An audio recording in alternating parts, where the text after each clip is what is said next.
All right, what's up, y'all? Jerry here, and we are back with another daily live stream. Yo, and we got our guest, man, the long-awaited Chris, the Candyman. Welcome to the channel, my friend. Hey, thanks for having me, man. Been looking forward to it for a while. Yeah, man, absolutely. We tried. Sometimes life happens, gets in the way, but it's not going to stop us, man. And yo, we don't waste any time around here. We are hopped in already to a best ball mania. Y'all know I've been going hard on the BBMs. After this one, I only have 6 left. How Holy many deep are smokes. you?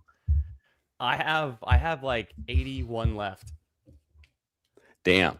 I Yeah, told you very, I've been very different. sandbagging. I've been sandbagging. I At this point last year I probably had probably about 40 left. I'm kind of the opposite this year.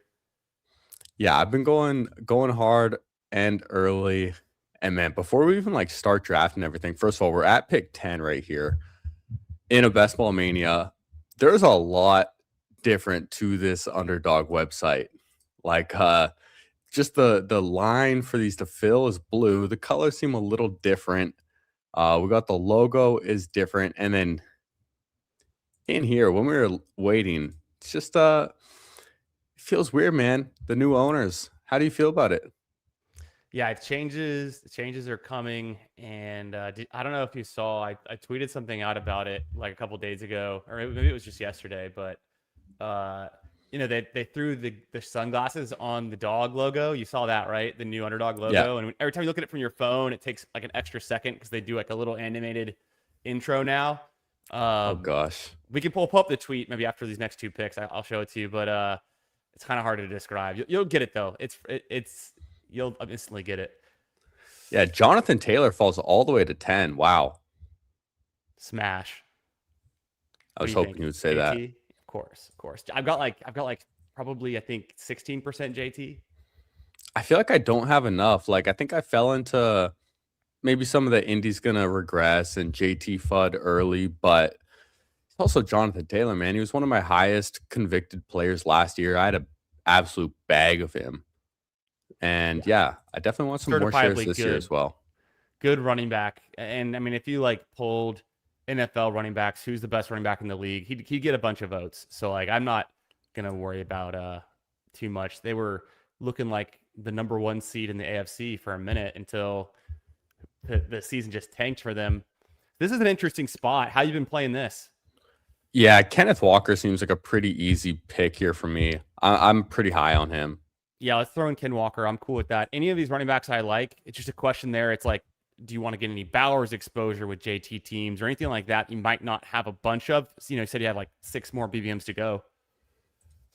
Yeah, sometimes though, just getting the falling value is getting unique. Jonathan Taylor falls to 10, getting the highest guy in Kenneth Walker. The amount of times that these guys are going to be paired together is not going to be as much Yeah, anyways. So it still is decently unique. And AJ 100%. Brown and George Pickens get pulled up here as well. So Yeah. we talked a little bit about your volume, said that you've been a little back loaded Oh yeah. this season.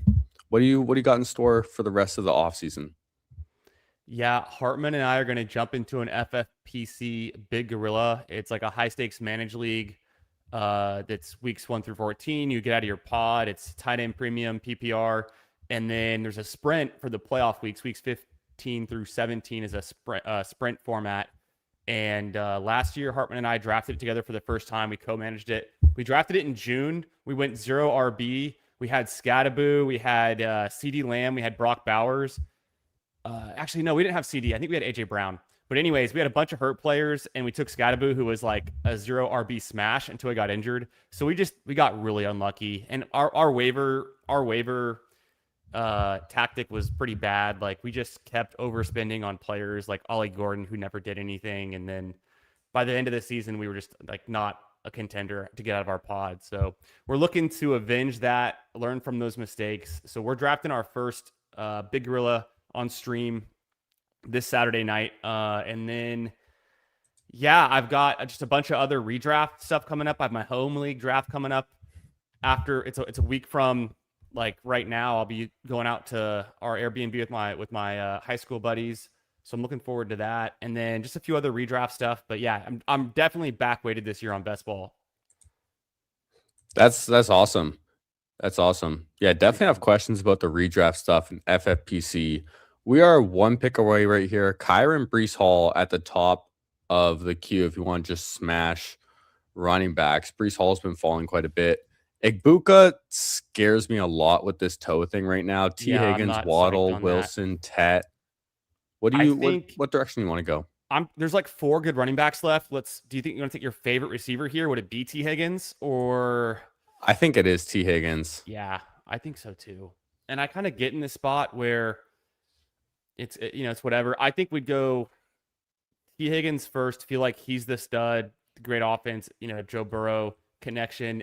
And if Kyron's there, great pick. If Brees is there, it's a little different than where he's been going. I like Josh Jacobs and Travis Etienne a bunch in the fourth round. Worst case scenario, we end up with a Garrett Wilson or like a Jalen Waddle, right?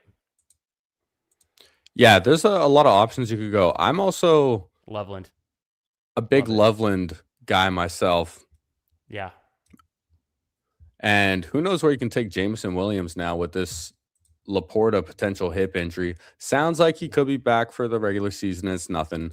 But if it does linger, which, gosh, man, I really hope not. But JMO's an absolute smash. I've been taking a lot of JMO in general. I like him a bunch. And so speaking of injuries, we saw the Tyler Warren news that he's kind of dealing with like a little groin, I think it is, a little injury. So that's something. But I started off a lot drafting late tight ends and middle tight ends. This month, I'm going to be hammering like the top 5 tight ends. Like anytime I get a chance with them in range, like I want to do it. So like if you want to go Loveland here, I'm very open to it. But I think Etienne's a great pick. He's one of my most drafted running backs. Yeah. Yeah. Especially after this recent Kamara news. Yeah. That's a fun pick right here. And starting 3 running backs has felt pretty good early in this offseason. But man, with all these receiver injuries and the way these guys are getting pushed up around like 6 and 7 right now, it gets thin. So we'll definitely have to catch up there. But let's hit what's up to the chat. We got number 1 fan right here, the Garage. Hey yo. Ayo. That's a familiar name. I don't know who that is. And by the way, if you are not subbed to the Fantasy Football Garage, what are y'all doing? Check out our boy Candyman, absolutely crushing it. Evening streamer as well. Hit 1,000 subscribers this year. Congratulations on that, by the way. That's awesome. Hey, congrats to you, dog. You've been grinding it. You're live all the time, crushing it. And 500, and it's only up from there.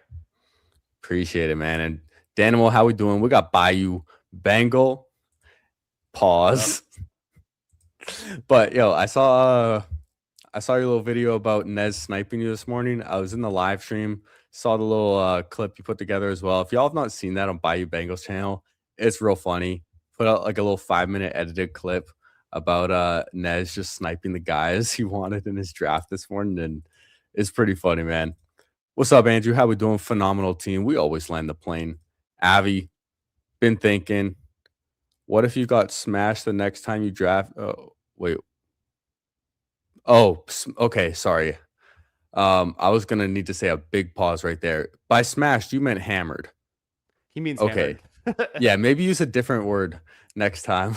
I actually don't drink alcohol though, so won't be doing that. But make money, Mace. How we doing? What's good? Just subbed earlier today. Came from Pete's. Hey, appreciate that, man. Hell And yeah. I was on Pete Overzet's best fall breakfast yesterday morning, Hell and yeah. that was a lot of fun. Dude, Cool that was opportunity. cool. Yeah, I'm glad you got to do that. I was tuning in a little bit. Mornings are kind of tough for me, but I'm an audio listener when it is like those hours usually. And then if someone says something I really want to interject on, I'll jump back in the chat. Okay, so here I'm pretty big in on Bucky Irving. But when you can take workhorse running backs on a top 3 consensus offensive line with the Tampa Bay Buccaneers, if he's there, I think we do it. Okay, he goes. He's gone. Lamar Jackson there is a consideration, but then obviously we can't do Burrow. But I don't think Burrow falls, so Lamar's a consideration. Tyler Warren, I think here as well, but obviously we need wide receiver. I'm pretty out on a Dunze. I would throw up Marvin Harrison before a Dunze if you can get Marvin Harrison there, or if you want to go, yeah. Really? I've heard Yeah, yeah. some positive things on Rome now. Yeah, I can. I'll show you something after this draft, and we have a few minutes. But he's one of the two worst wide receivers in the entire league in catch rate. So just like, can he catch a ball? I've also been hearing on like the Bears gridiron website. It's like a bunch of Homer stuff. You know, it's like real football stuff. Like they're not going to give him a second contract. Roma Dunze is not going to be a Chicago Bear in 2 years. So his rookie contract will end. They're not going to extend him. He's going to be gone. They're moving forward with Burden and Loveland, and he's like a failed experiment for them. He's a deep threat that is a good red zone target, and that's the only reason he's still like a fantasy asset is because he's a good red zone target. But he's like when Caleb Williams targets him, Caleb Williams has like an 80 QBR. When he targets literally any other receiver or tight end, it's like 120. So he's by far the worst player in their passing offense. We'll get into that. Do you want to go Lamar? Do you want to go Tyler Warren here? Do you want to go Yeah, Burrow? Lamar round 6. I Lamar. don't know how anyone can pass up on that. Got it. Click him. He's a weapon. Yeah, I'm not as big on Marv. It's interesting that you're like Marv and Rome are kind of in a similar boat. Same draft class, both a little underwhelming in their first 2 years. But you seem to be a lot more bullish on Marv than you are Rome. Yeah, I'll throw some stats at you. So I went really hard on my research for the year 3 breakouts for receivers, and I want to share some of that with you here. So I'm pulling it up. I'm zooming in a little bit between our next picks. So I was trying to figure out who could be the year 3 breakout, right? You look at Marvin Harrison, he averages 0.41 touchdowns per game. That's number 3 in his class. It's only behind Malik Neighbors and Jalen McMillan. So Neighbors has played 19 games, has a 0.47.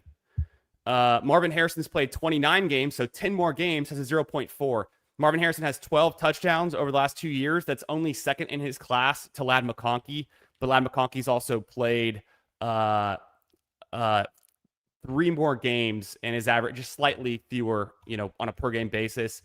So I think Marvin Harrison is just, the hate has gone too far. It's like when you start at the top and like you can only go down, right? I'm a Longhorn fan. I know all about this. When you start number 1 in the entire nation before the season even starts, there's only one place to go, and it's down. So everyone likes to punch up, right? They're not going to punch down. Marvin Harrison is an extreme example of that, where he is legit one of the next great receivers in this league. The Ohio State, the draft capital, the pedigree. Think about JSN. People hated JSN last year. Boom, he blows up, right? I'm not saying Marvin Harrison does that because he's used a little bit differently, but he's the legit threat for a ton of touchdowns. Like if you told me Marvin Harrison gets double-digit touchdowns this year, it could be 12, could be 14. Like it's not that crazy because of how good he is in the way he's used there. The last thing else about Rome Odunze, he's averaging 0.3 touchdowns per game. So both Marvin Harrison and Rome Odunze, they both played 29 games to this point in their career. Rome Odunze is averaging 48 yards per game. Marvin Harrison's averaging 52. They're about the same for targets, but Marvin Harrison catches more balls. He's averaging more receptions per game. So they're kind of close in some ways. Godwin, Reed. Okay. Sorry, I didn't want to interrupt you. You were I'm backing on Reed too. I'm backing on in Reed. your bag right there. I've had this whole argument trying to figure out who are the year 3 breakouts. Like, so I'm willing to take like if you told me, and it doesn't have to do this because it's a market, right? You draft guys at ADP, but if ADP washed away and it was a new ADP and we had to draft against this new ADP tomorrow and it was Marvin Harrison, it goes one spot ahead of Ladd McConkey, I wouldn't flinch. Interesting. And Rome Odunze would be, if people were drafting him for what he is, I think, and the Bears are exciting. Ben Johnson offense is exciting. I think Rome Odunze would be around pick, I don't know, probably like 80, probably like 75, 80. And he's not that far off from it, but he's a little bit expensive. So with our next pick, Chris Godwin feels like a smash here to me. Yeah, I think he's not bad. And I can make an argument maybe for one of these running backs before it dries up, but maybe we push it because I have had some good luck getting like that last tier of running backs to come back. So I think, yeah, Godwin's the move here. Yeah, I think as far as a running back, we can definitely get away with taking one more and then being done. And at our next turn, like if we get you know, Kenny Gainwell to fall or Jordan Mason, could Exactly. definitely take one of those. Apparently Stribling looks good in his preseason game right now. Looks Yeah, Stribling's insane, been looking good, right? Like been actually. looking really good. One thing that's interesting about risers is oftentimes it feels like we look back on the season and realize they didn't rise enough. And, Yep. their ADP did not necessarily quite matter. There's a chance that he is just a wide receiver one in San Francisco and an absolute league winner. 100%. One thing I like to Kalen, think too of is so the draft capital curve, right? If all of these were assigned an auction value, at what point are these $2 or $1 bids, right? And it's not that far down. About pick 130, 140, that's a $2 or a $1 bid in an auction league of this size. So for any player who's risen from the back end of the draft past pick 150 or even pick 180, whatever, if they rise up into the threshold where Stribling is, breaking into top 120, that is a huge signal. And he should continue to keep rising. And you should aggressively draft him. If a player goes from pick 200 to pick 160, that's actually a bad thing. That's a negative signal. It means they weren't good enough to be drafted to begin with, and they're still not good enough to preferentially be drafted over these other players. They're still a $1 auction bid, but now you're taking them at a higher cost on the draft board, and they're higher drafted, so they're a lower leverage play. So if there's a player who's gone from pick 200 to 160, they're not someone you should really care that much about. You can get some value on them, but it's not like something you want to chase as much. It's when they really break through to this next tier that I think they become a league winner. And some guys never move. Like some guys never even move up. You could have got Jackson Dart or Shuck and picked 200 last year. They still would have been good picks. So there's, they don't even, sometimes we don't even notice who we should be taking because they don't even rise enough. how bold do you think it would be to try and take Purdy with our next pick and then Stribling on the way back? Go Stribling first because we already have Lamar, I would say. And I doubt they would take Purdy with potentially Knicks there and Stafford, and depending on which stacks they could build. We could look at their teams too. They've both got one QB. So I think we're good pushing it. I do like the idea of getting Stribling here. And yeah, Fannin went. That was probably, yeah. Yeah, as far as other wide receivers available, Stribling. Jordan Tyson, we're obviously not drafting. Worthy, Wandale, Casey Concepcion, Jacoby Myers, Romeo Dobbs, and then Stribling as far as ADP goes. But as far as ceiling case, Stribling feels like the highest ceiling. I only have 6 more BBMs left after this, so I have no problem just getting the guy, not trying to push it. It's fuck ADP at this point. We don't care. Yep.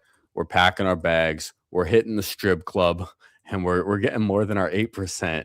You know what I mean? Apparently dropped a touchdown. That's not the best to hear, but 4 catches, 50 yards. Again, back-to-back preseason games showing out as an alpha dog. They're definitely bullish for him. So with our next 100%. Pick, if Purdy's at 111, that's a pretty juicy fall right there that stacks up nicely.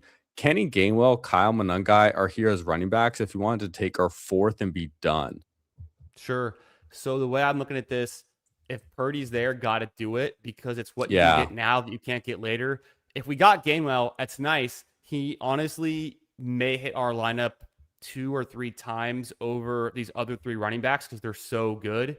And I know Brock might not hit our lineup that many times over Lamar, but QB also swings further with the floor and the ceiling. And also, we're trying to win in the playoffs week 15, 16, 17. And sometimes you got to ping pong quarterbacks and your stacks and things like that. So, yeah, I like the fact that we're playing catch up at tight end. I'm cool with because we're super elite at QB. We're super elite at running back. And the wide receivers, honestly, not bad. People would look at this and say, yeah, you're pretty weak at wide receiver. It's the easiest position to make up. It's never been easier to make up wide receiver. There's so much depth in the middle and late rounds that there's not at things like running back. Yeah, and I'll do a quick recap for the people listening. We have a 2-3-5-0 build through 10 rounds. Lamar Jackson, Brock Purdy as our 2 quarterbacks. Lamar's unstacked. That's fine. Running backs, Jonathan Taylor, Kenneth Walker, Travis Etienne, 3 studs, especially after the Kamara injury. Now, Etienne feels very strong. Wide receivers, we have T. Higgins, Marvin Harrison, Jaden Reed, Chris Godwin, and Dejon Stribling. This team fucks. Yeah, I like it. We'll figure out tight end. I'm not too worried. Okay, Oh, one not at thing all, we man. we talked about earlier. I want you to pull open Twitter, and then when you find the one where it's Pat Mayo's face from my latest tweets, throw it on the stream if you can, and we can look at it together. Oh gosh, I'm not signed into Twitter on my computer. Okay, then no I worries. never I can. have. Do you want me to? I'll pull it up, and you can share my screen. Yeah, for sure. Let's do that. Let's do that. You're not logged into Twitter. Is that just to like save yourself from being on Twitter too much? How's that No, I mean, possible? honestly, the only time I'm really on the computer is to stream. That's Okay. it. Yeah, or else I just like use my phone for stuff, even like drafting. But let's I think I need to remove this.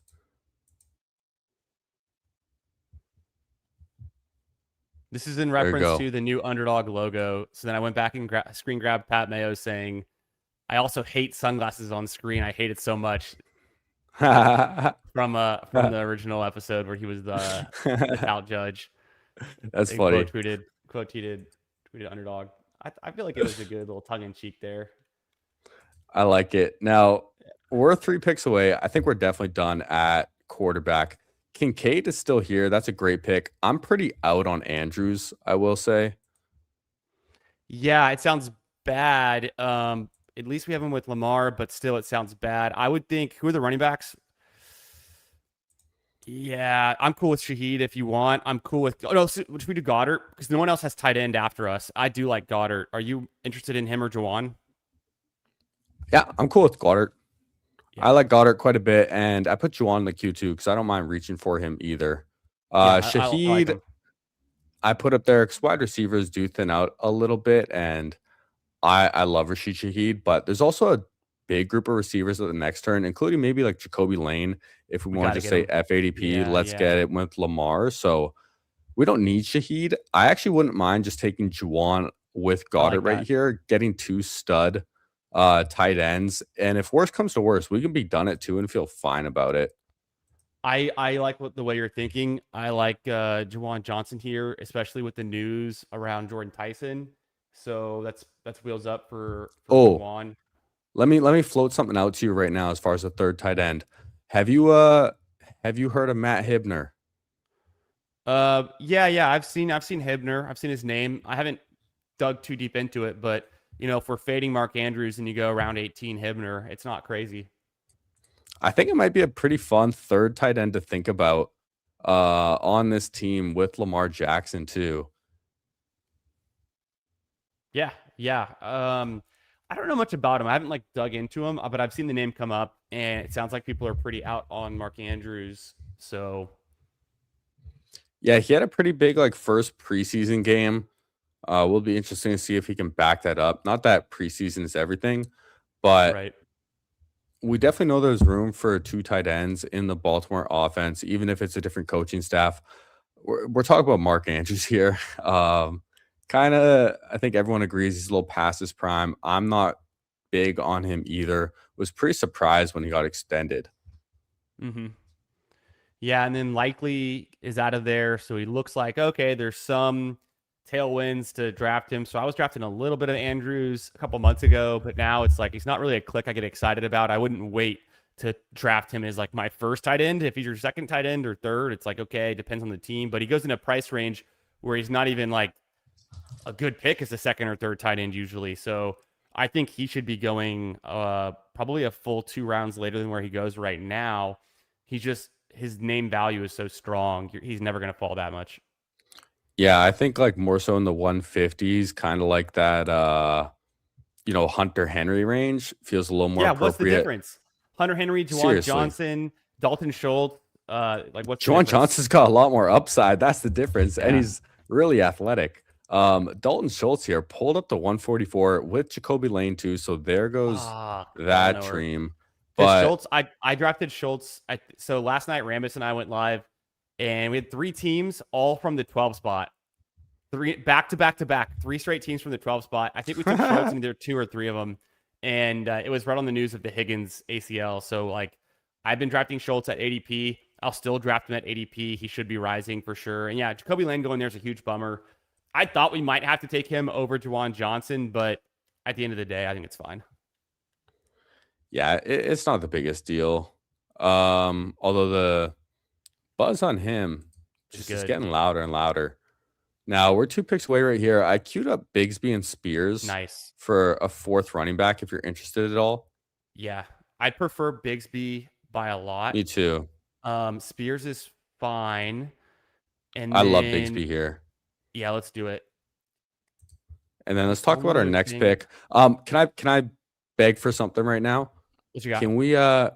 Can we get some round like even 16 Kalen Black on this team as our RB5 with the Yeah, Brock I'm open Purdy? to it. I'm open to it. I think any pick from here on out, like ADP doesn't matter to me at all. If they're on your team, that's what matters. And so all these picks are flat. So if if we want to get Kalen Black and he's a meaningful piece, what's the difference? Like if we waited a round or two, we miss out on Trey Harris here. Who cares, right? I like how you think. I think we do take a receiver right Yeah. here. You mentioned Trey Harris. Do you like him? Oh, he's okay because he's on the Chargers. I don't love him though. I wanted Wicks there, but he goes. I drafted a lot of Yeah, I like Wicks too. Trey Tucker just I because he's like gonna Trey play a Tucker. bunch of snaps and he has a big spike week last year. We could pull up Cyrus Allen and just say screw it. It's kind of crazy, but I'm cool with Trey Tucker. I like Tucker too. Let's just go with that. Yeah. Um, yeah, in that Raiders offense, there's a lot of room for targets. The veteran wide receivers have signed. No one's no one's going there. It doesn't seem like they're going to trade for someone. I think they're okay with just not being super competitive this year. The good thing about Trey Tucker is anytime you're looking at this team in the future and you're like, okay, well, the Raiders are playing right now. They're on the field, they're on offense. Trey Tucker's going to be on the field. I have to pull it up. I could pull it up pretty quick, but actually I will. He was like, I want to say 90th percentile of snaps played among wide receivers last season. Like he's literally on the field for all their entire offense. I'm going to pull it up to confirm. And it's going to be like much lower than I'm expecting, but let's see how fast I can find it. It's on your game tonight. I love it. Trey Tucker was 96th percentile in snaps played among wide receivers. Literally, no one played more snaps at wide receiver than him. Like, name anyone, they're going to be lower. So, like, he's literally on the field. That's all you can ask for. Because have you had that sweat where, okay, all I need is this guy to score a touchdown this week for me to win in my home league, or I need this guy to get 5 more points, and they're driving down the field, and the guy is on the bench, and you're like, the running back's not in, or he's the wide receiver 3 and he's not in, or he's the tight end and he's not in. That nothing drives me crazier than that. And half of all of the picks that are going in this range are guys who are never on the field. They're on the field like half the time. That's not Trey Tucker. That's why I drafted a bunch of Trey Tucker. There's always a chance he can catch a ball because he's always on the field. Yeah, I'm completely with you, and a lot of other people are as well. How we doing, Hartman? Welcome in. Candyman was talking about you earlier, and your FFPC. Yeah, that's a fun one, man, and brings me to a high stakes question. I was thinking, if you want to get a little spicy, hop in a Dalmatian after this. Ooh, I wouldn't say no. I wouldn't say no. And I'm down. I'm feeling good. It's Thursday night. I'm ready to draft. I was gonna look it up because I know we did at least one BBM on my channel, but I'm trying to figure out. I think we maybe did a Pitbull or something else. But yeah, I'm happy to go 1-for-1 on drafts too. If we do a Dalmatian here, we got to do one on mine as well. Yeah, I'm definitely down. Okay, we're on the clock. Caleb Douglas is a rookie. If you want to take a shot on him, I like that. Yeah, I wouldn't mind that either at all. Him first, I think, and then Vele? Black second. No. You're not in? No. Vele's just not a good football player. Just throwing things out there. I already have a bag okay. of Vele. Hopefully, Bayou Bengal has left the chat, or else we're gonna hear from him in about 8 seconds. He's gonna be coming for your. He's gonna make you some man meat gumbo. Yeah, I know, right? I've got a personal vendetta against Vele. So in my home league, it was week 13. a couple years ago when Bailey's a rookie for the Broncos. He'd been looking good at that point. He was playing. He's on the field. I'd throw him into my flex. He's my last remaining player. My opponent has no players left, and I need Bailey to score 3 points. He does not score 3 points. He catches the ball in the first quarter. He never catches the ball the rest of the game. So fuck Vele. And also, he's not good at football. He'll never be good at football. I don't care. Opportunities for running backs are handed over. But as a receiver, you have to earn targets. You have to catch the ball. You have to score touchdowns. And Vele doesn't do any of those. Sorry. Yo, shots fired at Bayou Bengal. Damn. Nothing I mean, personal. It's just the facts. But no, I won't. yeah, I'll draft Vele like maybe once in like a round 20 draft. But here's the thing. The fact that Vele is now 100% drafted, and he's still not 100% drafted because the tournament's been going on for a while, but the fact that Vele is more drafted than not makes me hate him even more because you lose leverage on the field when you take a late pick that everyone else has. I'd rather show up to a 700-person final with Marvin Mims that no one else has than freaking Vele. So I swear. hey, that's okay. That's okay. Now, if you wanna talk about our next two picks, I am a little Matt Hibner curious to get like one share of him in BBM, and I think this is a really good team to do it on because We have feel two picks good about left, right? tight end. Yeah, and I think the other one's receiver. Yeah, I like this. I would say I would like to stack Lamar at this point because all we're going to be doing is trying to leverage that. So I would think Bateman first, then Hibner. If Bateman's gone, I love Ted Hurst. It sounds like he's going to be the X for them. That's very interesting. We already have Godwin, but let's just team stack. Torrey Horton's fun. Butte is fun. He could be a Texan. Who knows? I think the Texans are trying to acquire Mooney right now, is what I'm hearing through the grapevine, and I don't know if that would actually help a ton, but. Keon Coleman's completely draftable. People hate him, but he leads the Bills in touchdowns, receiving touchdowns over the last 2 seasons. That's not nothing. Also, like he's still there. And DJ Moore's already hurt, but okay. And everyone thinks Shakir sucks. So it's like, where do we go? Everyone's out on Coleman, but I think he's totally draftable. I mean, Keon Coleman is 10 times better than Vele. Sorry. And another pick we could do. I guess we're already covered at running back, right? Because we ended up with 4, but it's 4 that we really like. No, we have 5. We're solid at running back. Oh, because we got Black. Black was our last. Our running backs are insane. Yeah, our running backs are sick.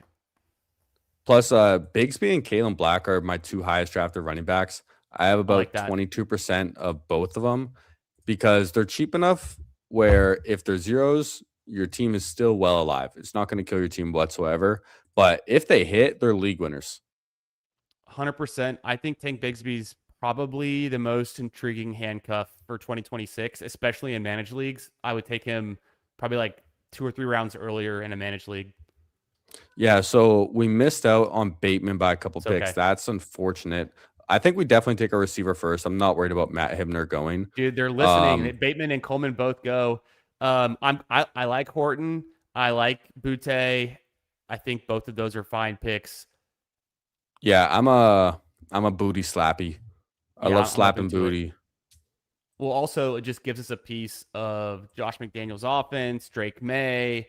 The Week 17 matchup's kind of scary, but I mean, just throughout the season, Drake May is going to be lighting people up, right? And so I want a player that's probably on that offense still and can score. And Butte's a good late dart. Yeah, I think so too. Plus, he's one of like the last players left that truly can rise a significant amount in ADP. If he gets traded to the right team, he could go like in the 150s, 140s, something like that, right?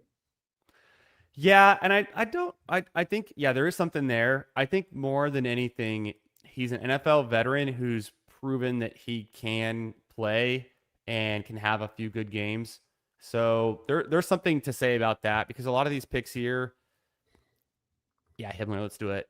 There's guys like Calvin Ridley and Judy who have been good before and they're kind of high caliber, but past their prime or on a bad team. And I kind of want to still bet on the upside of some guys who haven't peaked yet. And I think that's Booty, potentially too. Yeah, I completely agree. And we just made our last pick. We finished with a 2.583. And I gotta say, this team is incredible. I think we landed this plane very nicely. And for my personal portfolio, I like it too because I have a share of Hibner in BBM now. Who knows? Really going to be extremely low owned. And he could just get like 8 touchdowns this year if things break right for him. You never know, man. If Mark Andrews is just completely dust, and we summon money in a thing as well by drafting his boy, DeJon Stribling. No one else can claim that Stribling is their boy other than money in a thing. And I will correct anyone that tries to do so.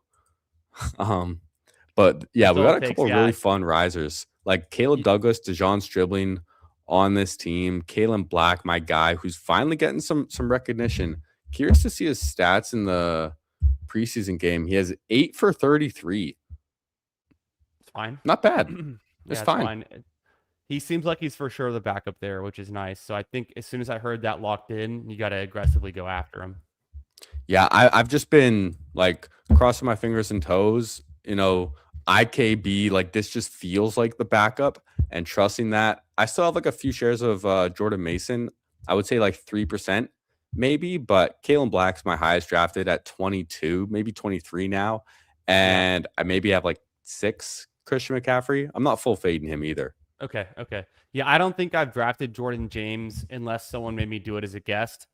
I've been kind of avoiding the situation. I've drafted Black a few times, but now that I've seen what I've seen, I'm hearing that he's the backup. I want to get him on most teams because the price is like way too cheap. Hey, and you know what's so perfect is I got to say it on Pete's best ball breakfast before he really got going, so I can fully claim that he is my guy, and I was the first. But let's There we recap go. this team too. Also fits nicely with our Purdy and Stribling stack. Get those rookies on San Francisco, fading the vets. But we have Lamar Jackson, Brock Purdy at quarterback, absolutely crushing. Running backs, Jonathan Taylor, Kenneth Walker, Travis Etienne, Tank Bigsby, Kalen Black. This running back room is insane. I love having 3 studs and then 2 extremely high upside handcuffs. If either one of them hit, then it's a complete home run. Wide receivers, we have T. Higgins, Marvin Harrison, Jaden Reed, Chris Godwin, DeJon Stribling, Trey Tucker, Caleb Douglas, Kayshawn Booty. I also absolutely love this receiver room. Extremely high weekly ceiling and upside with guys like Higgins, Reed, um, Marvin Harrison, if things break right, and with the capital that we drafted him with. Then a couple of vets too. We got some Chris Godwin to be the unk right here. A couple rookies in Stribling, Douglas, and then potential breakout spike guys like Booty and Tucker. Beautiful receiver room. Tight ends, we have Dallas Goddard, Juwan Johnson, and Matt Hibner. Love it. Absolutely love it. Because Goddard and Juwan, if we're done at 2 and Hibner's a 0, we're very serviceable there. Totally fine. Pulled Juwan up 10 spots. He should be rising a lot more in ADP. And then Hibner, extremely low owned. Fun to get a share of him in Best Ball Mania, where when we're trying to win $2 million and we're competing against 672,000 other teams, we want any little micro edge and a way to get unique that we can. So this team's incredible, my friend. Yeah, this is a fun team. I don't think you and I have ever drafted a bad team, and I attribute it to you because you're great at roster construction. You've drafted a ton of these things. You know what you like. You want to go after players that can rise the most. One thing I've been leaning into this week, I was reading an article. I think it was like a week or two ago.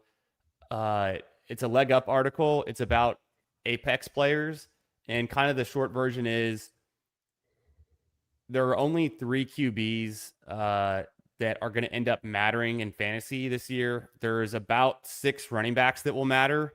There's about 9 wide receivers that will matter, and there's about 3 tight ends that will matter. So whatever, like if you can start 2 running backs, multiply it by 3, you get 6. That's how many players will be Apex players that will define the season. So it's not that many. It's literally a handful of players. There's 15 players on that draft board that if you can get them on your team, if you can get about 2, 3, or 4 of them on your team, you're gonna win your league. It's very applicable to home leagues, but I think in best ball it also makes sense. There's other components in best ball, right? Because you got to win during the playoffs and the pods and everything. But when I looked at that team, I see Lamar Jackson. That's a clear apex player. He could easily be QB1. So I'm going to chalk him up. Let's pretend that he counts. We had Jonathan Taylor. That's number 2. So off the bat, we've already got 2 apex players that could be the best at their position. We also had Ken Walker and Travis Etienne. I think both of them have a decent kind of long shot to being the top running back. It's probably not most likely, but it's not impossible. So just having them in there for the depth and the chance that they are the top running back is really nice, feels really good.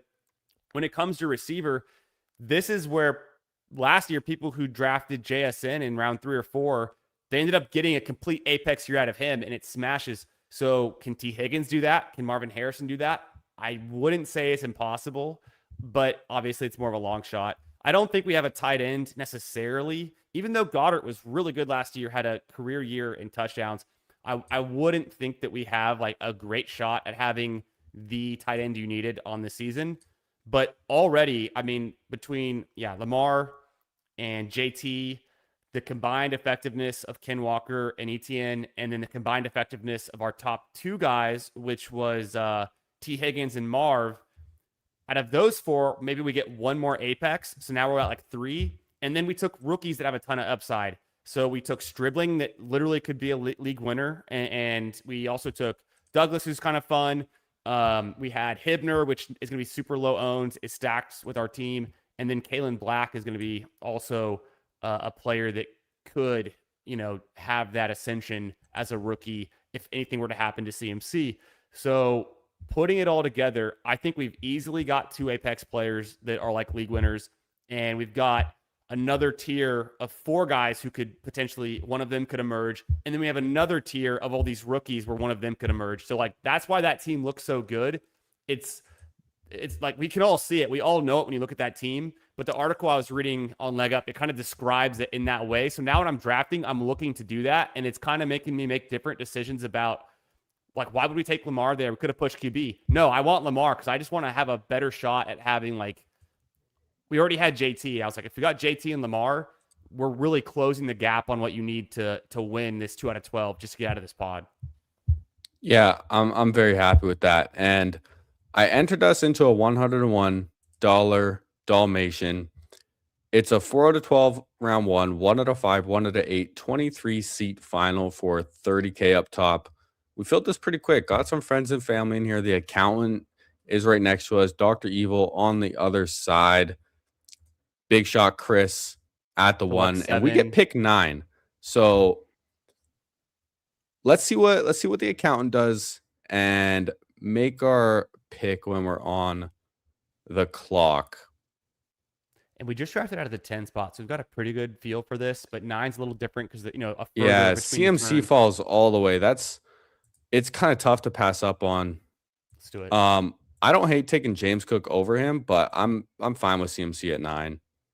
Yeah, I think it's CMC for me for sure.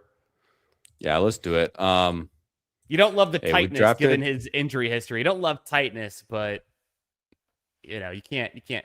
What are we gonna do? Let CMC fall to 110? Cook usually has been going there, and obviously this is a time box tournament too. So it's just everything is the ADP here does not matter at all. It's just what matters today. The latest camp news, the positional battles, the injury fallout. That's what we have to like hyper focus on because no one's gonna have a team from last week. Let's take Saquon, man. I mean, we took Tank and Kalen Black in the last team. This time we get CMC and Saquon. One of these teams is going to be good. One of these teams is toast, but the other one's going to smash. Hey, dude, all we need is one. That's the thing. All we need is one. I will say, I would prefer the 2 milli over the 30K. So fantasy football gods, if you heard that, like, remember, I would still prefer 2 milli. But hey, I'm happy getting this start as well in a $100 draft because running backs go quicker in this. They always do. So CMC, Saquon, maybe they have 1 year magic left in them. It's also extremely unique too. No one, it's going to be pretty hard to replicate this because we got CMC to fall about 3 picks and Saquon to fall about 3 picks. So I'm loving that. The goal, but Dr. Evil as well, Cook Genty, also smash. And I think I think Jonathan Taylor Achan's also like a very, very fun start. Walker, Chase Brown, any combination of two running backs in the first two rounds, I typically like.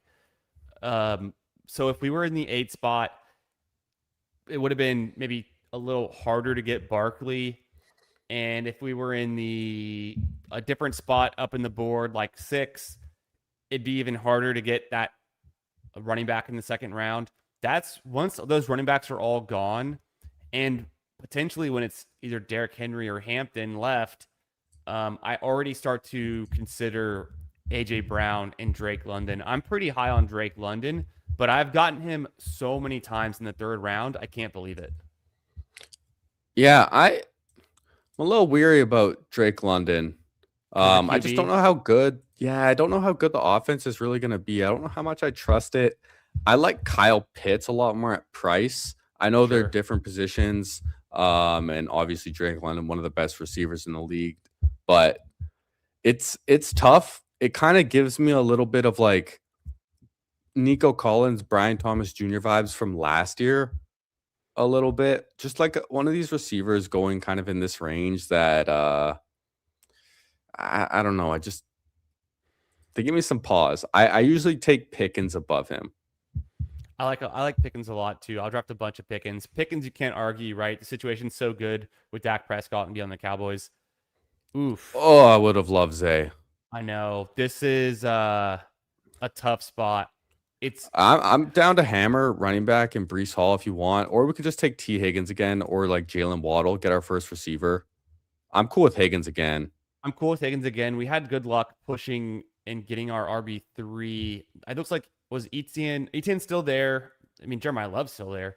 Um, yeah, Yeah, Kyron Jeremiah and Love's tough to Javonte. pass up on too, but um, No, it's I it's the have right so move. He's much of injured. him already. It's the right move. I know. It's the right thing to do. All you could argue is the combos are different here because Love wasn't going this late in the third round, but this is a time box tournament. Like no one's gonna have the combo of cheaper Love, or yeah, excuse me, of more expensive Love. Everyone's gonna have him cheap. Yeah, and I don't want to get completely boxed out of receiver as well, because with all these injuries too, there is a big tiered break. Even though we do like some of the guys we can get later, as far as like pure ceiling, it's tough to find the guys that can do things like these guys in the first few rounds. With this next pick, Ooh, the I am combos. Brees Hall or Tet pretty easily. Yeah, I also like Josh Jacobs a good amount, knowing he's also dealing with a minor injury, and I like I Colson mean, Loveland a good amount. Swift has been a riser with the Monungai injury, but I don't think I would take him necessarily over Brees, but it's not crazy. I think yeah, I'm just kind of Brees. down for Brees, man. Like Yeah, at it's pick just 40, Brees. like let's just buy the dip. Yeah. I'm fine with that. This is a yeah, extremely unique team.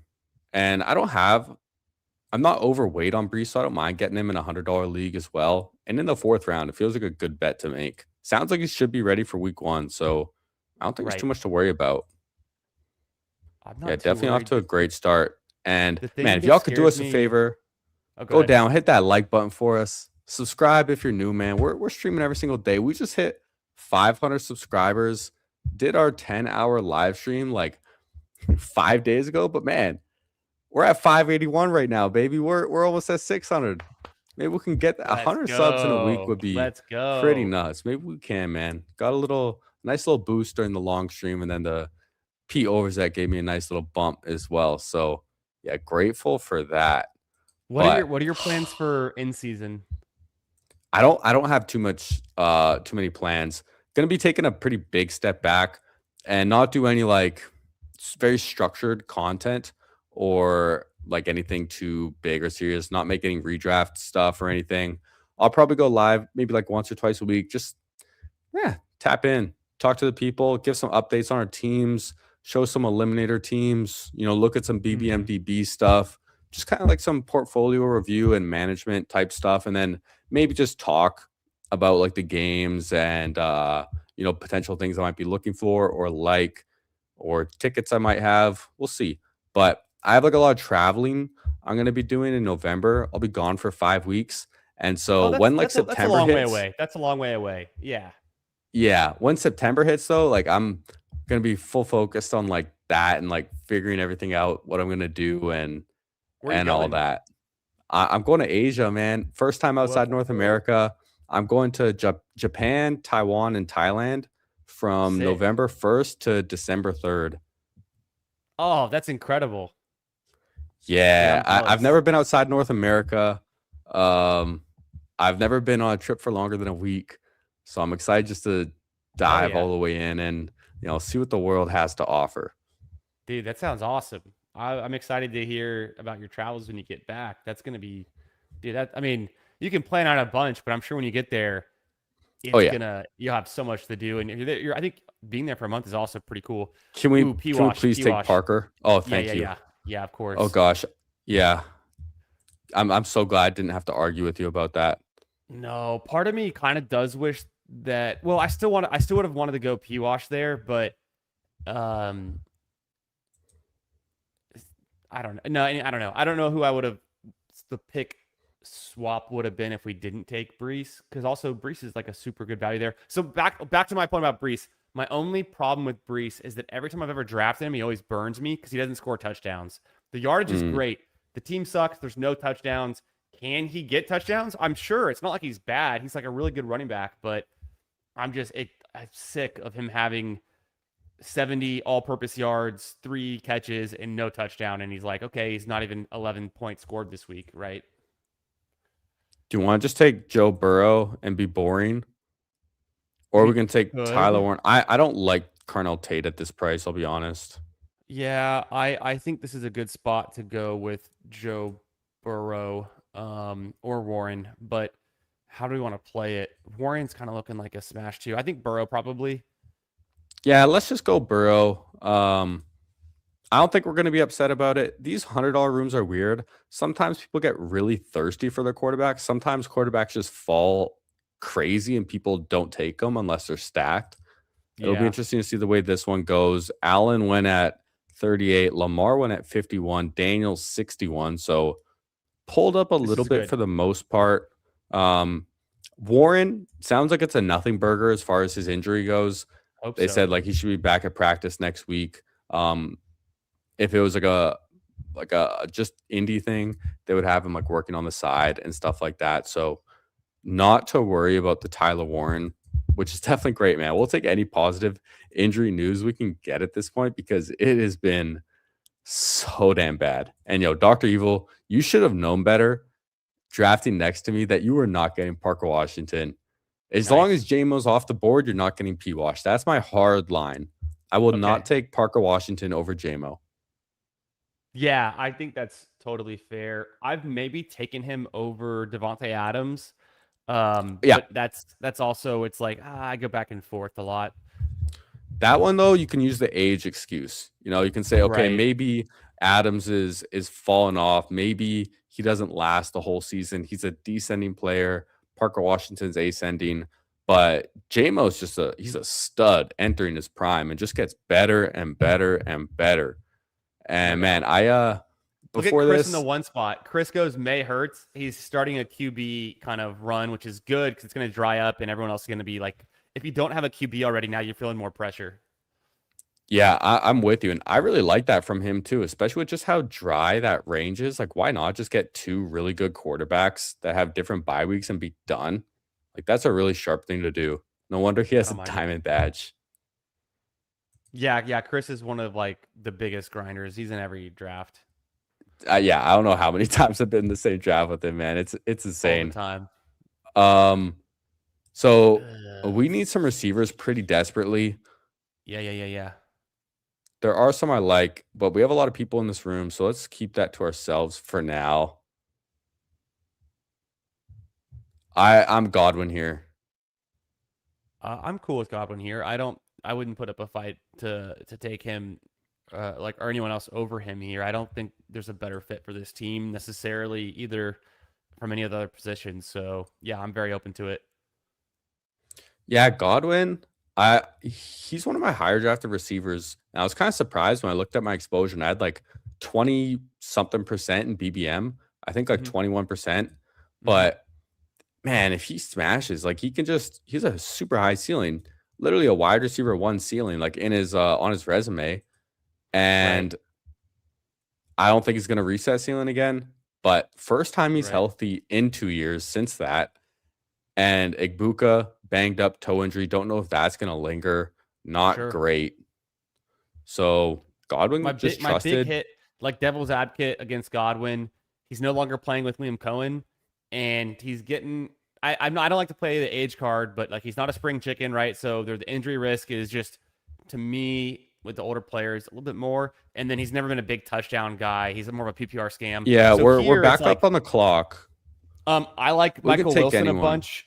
I like Michael Wilson a bunch. I could take him. If you want to go QJ because you want to mix some in, I'm okay with it because it's so past ADP, but I don't like love him. But like, I like Michael Wilson. I can make a pretty good case for him. I don't take a lot of Michael Wilson. I am okay getting a share in a $100 draft to kind of even some of that exposure out a little bit because you can kind of build the same argument with him that you can for P Wash, you know, like year 3 breakout, kind of unexpected, but Park Washington just on a much better team, and I Yeah, just think is more talented. But Michael Wilson seems to be really trusted by Brissett. I've heard mixed things about the splits with Marvin Harrison back in. true. But again, this is kind of like the yin yang draft to our last one. We got some similar guys in T. Higgins, Chris Godwin, but we're just pivoting a little bit in other directions. Getting Michael Wilson instead of Marv. We got Saquon instead of Tank, and then we got CMC instead of Kalen Black.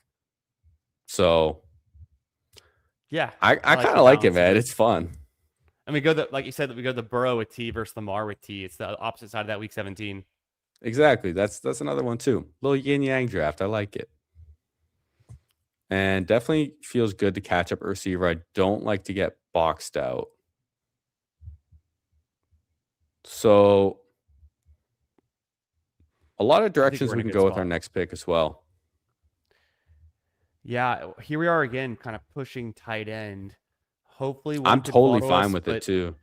I just saw Pitts go, and there's a couple names I can think of that I would like at some point, so I'm not too worried about it. Yeah, I don't like Fannin in this range if that's who you're talking about. You think the He goes pressure anyways.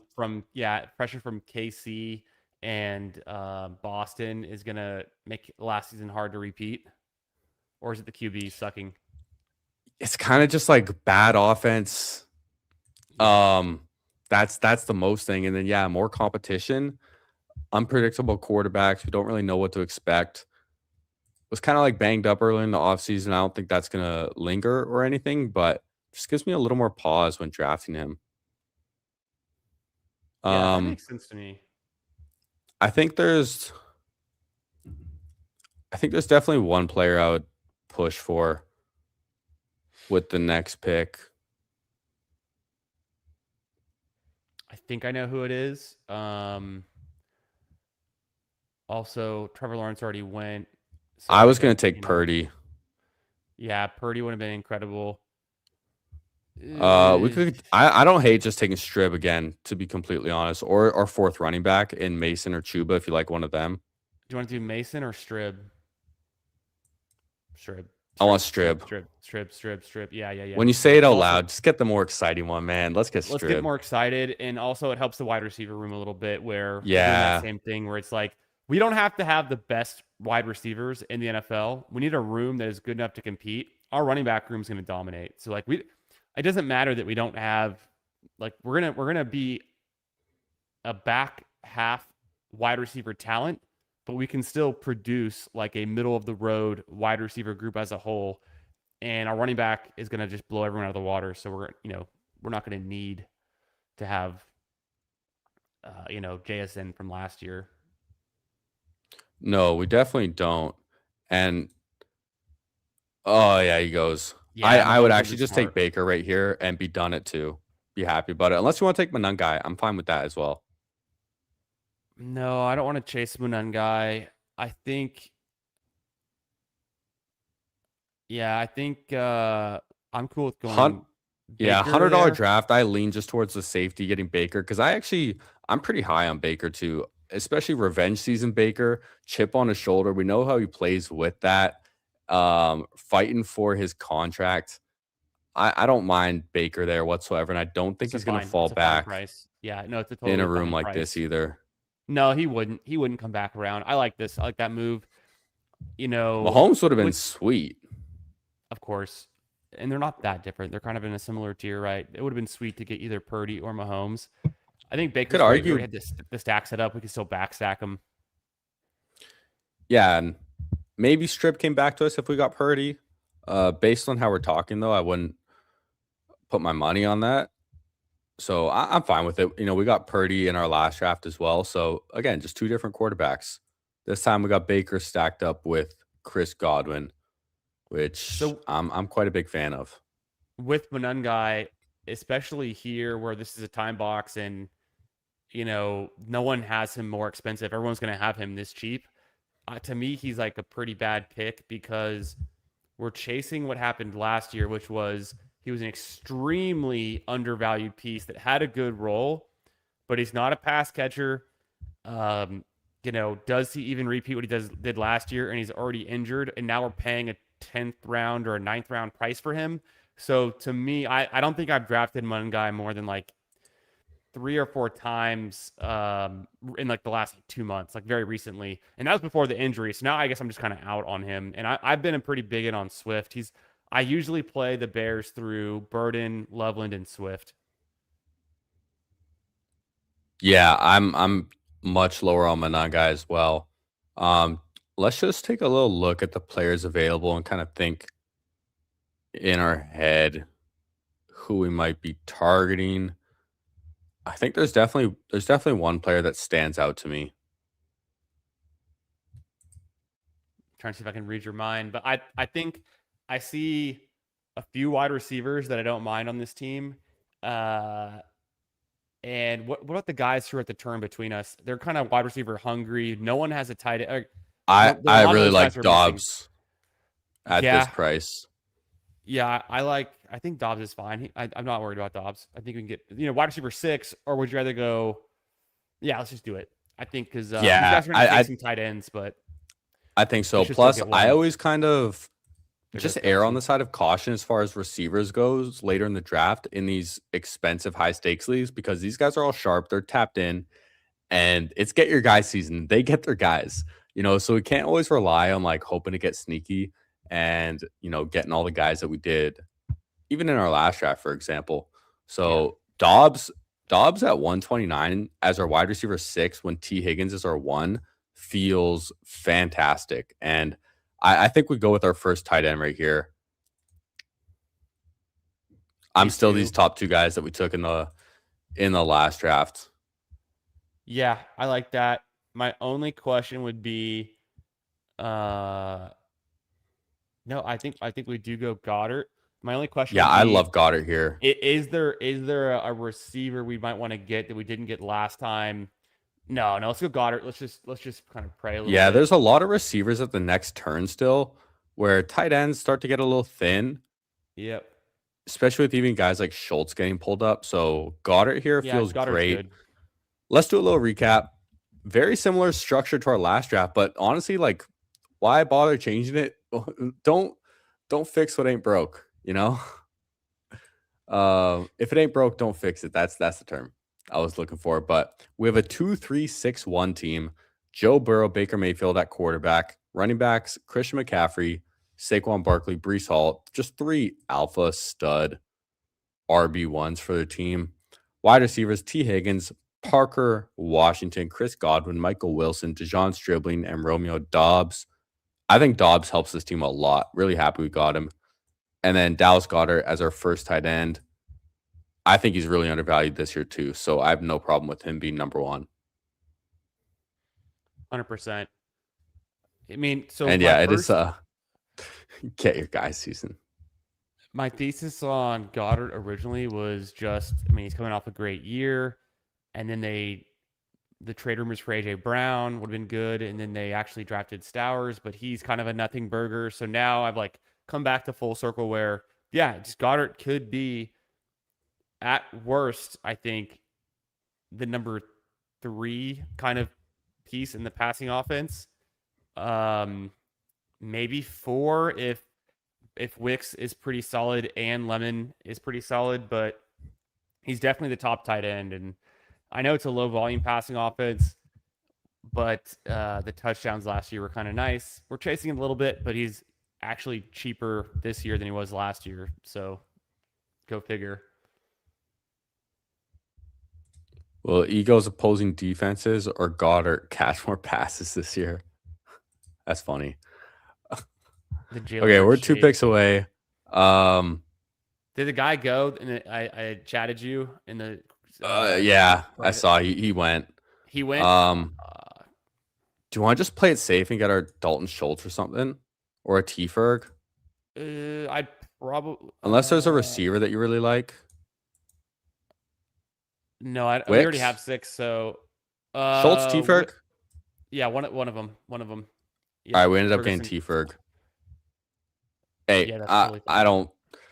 Yeah, I have no issues taking T Ferg over Schultz. It's a fun This guy upside at pick. the It's just the Rams, turn. right? Too. He has no Yeah, this tight guy end at the either. turn has 0 I tight bet he ends. double He's been getting taps. so much buzz too. Yeah. And again, a time box. Not worried about someone having him in round 18, like late No, pick. So no, not at all. And I think with this next pick, I think I would lean towards a receiver.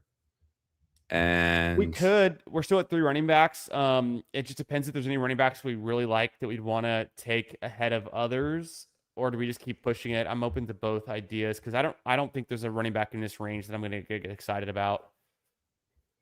no,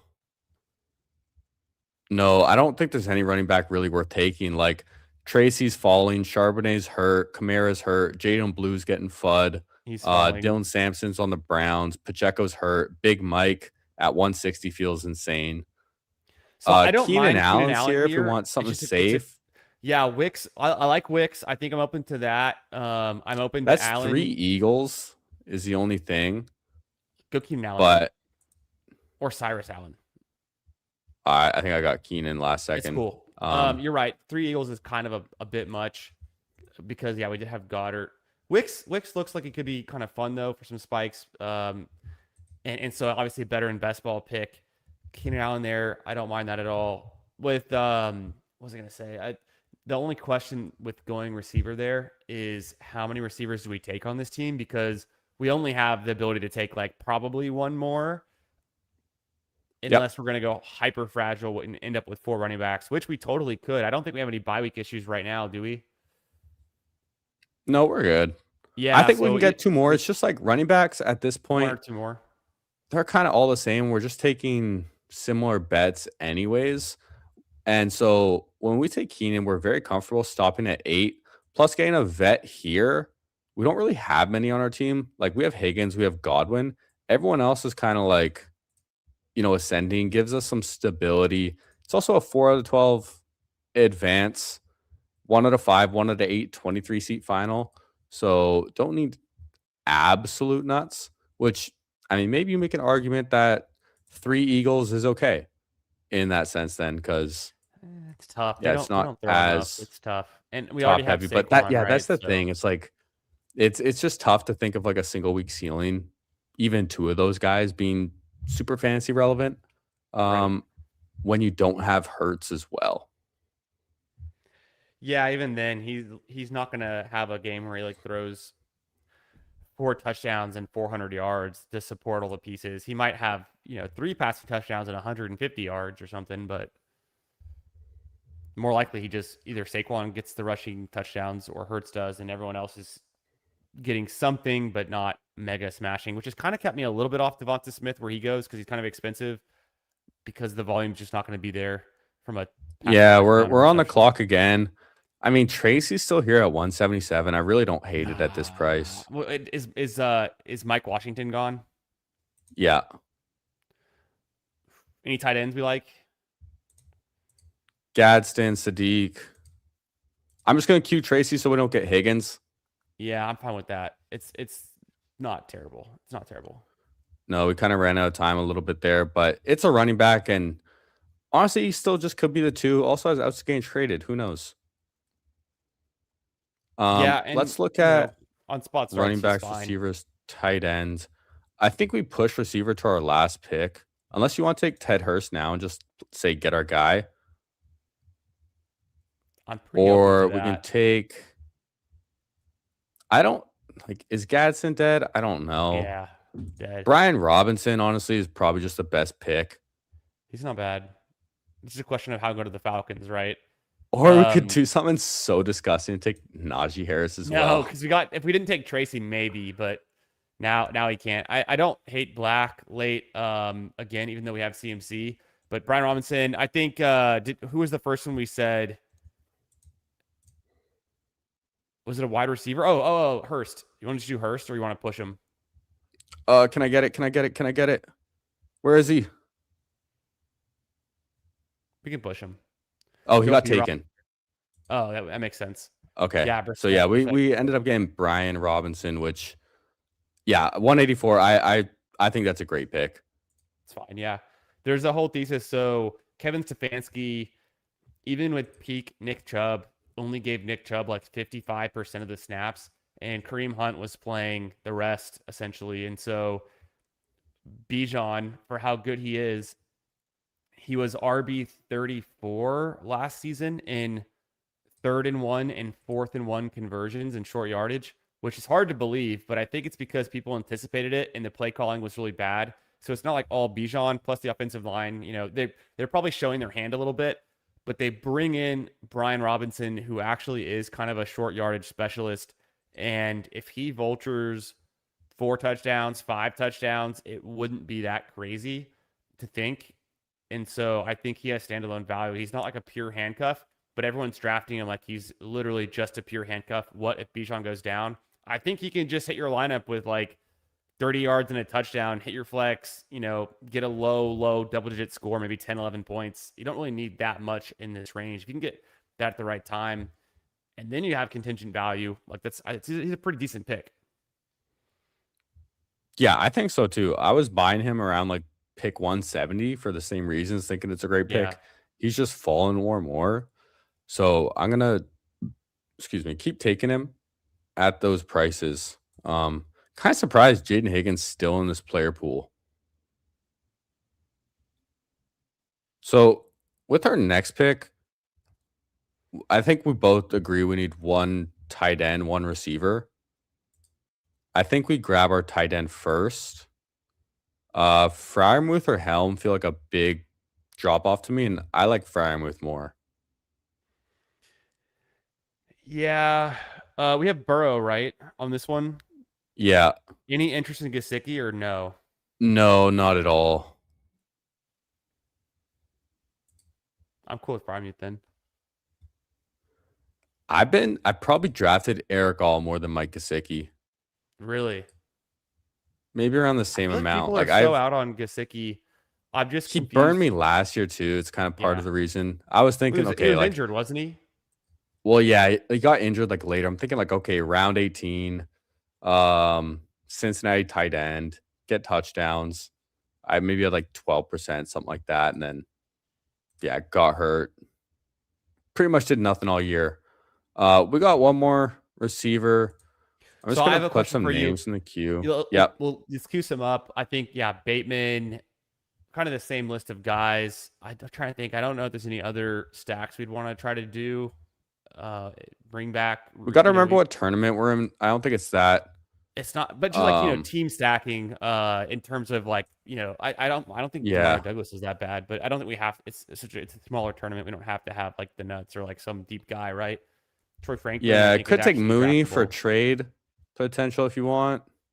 Maybe. I'm still kind of Bateman though. I think Bateman's fine. A little bit of the anti-hype. Yeah, so we ended up getting Rashad Bateman, round 18 pick. I think he's totally fine. Still the wide receiver two in Baltimore. And if he's healthy, he can make plays. 2 years ago, he got like 150 points or something like that, half PPR. So I'm cool with some Rashad Bateman right there. And that rounds out our 101 Dalmatian. So again, we have a 2583. We drafted from a similar spot to our last draft, kind of a very similar construction as to where we drafted our players. Nearly identical, actually, aside from, a couple picks just being flip flop. But dude, that's the thing. If that's just what feels best and the best pockets to get your players, then I'm all the way for it. So I think we crushed it again. Bit of a yin yang draft to our last one. Kind of got, teammates or the contingent to a lot of our players. So do you want to read this one off? I did the last one. Yeah. Let's do it. I was looking up some stat. I was going to bring you back to, but yeah, let's definitely recap this one first. Joe Burrow, Baker Mayfield, pocket passing quarterbacks, but let's catch them on a top season and kind of really good offensive line for Tampa Bay and healthy Baker Mayfield, like the revenge season. Love it.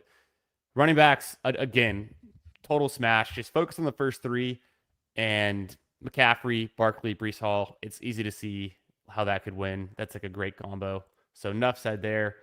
Wide receivers stacked: T. Higgins, P. Wash, Godwin stacked, Michael Wilson, who's just like a demon, Deshaun Stribling, the breakout we all know that's going to happen. Dobbs is a great value there. Keenan Allen's a good stability pick, gives us some floor, and Bateman could just be undervalued, and there's too much hype, going with the whole rookie upside with Lane.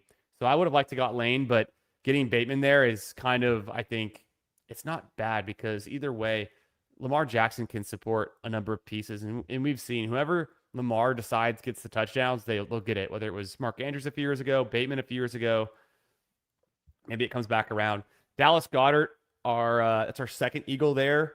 Plays into what we've got with CMC and Stribling, just a Week 17 matchup that could be a great smash, kind of a shootout to see who wins the NFC and gets the bye and going into the playoffs. That's totally possible.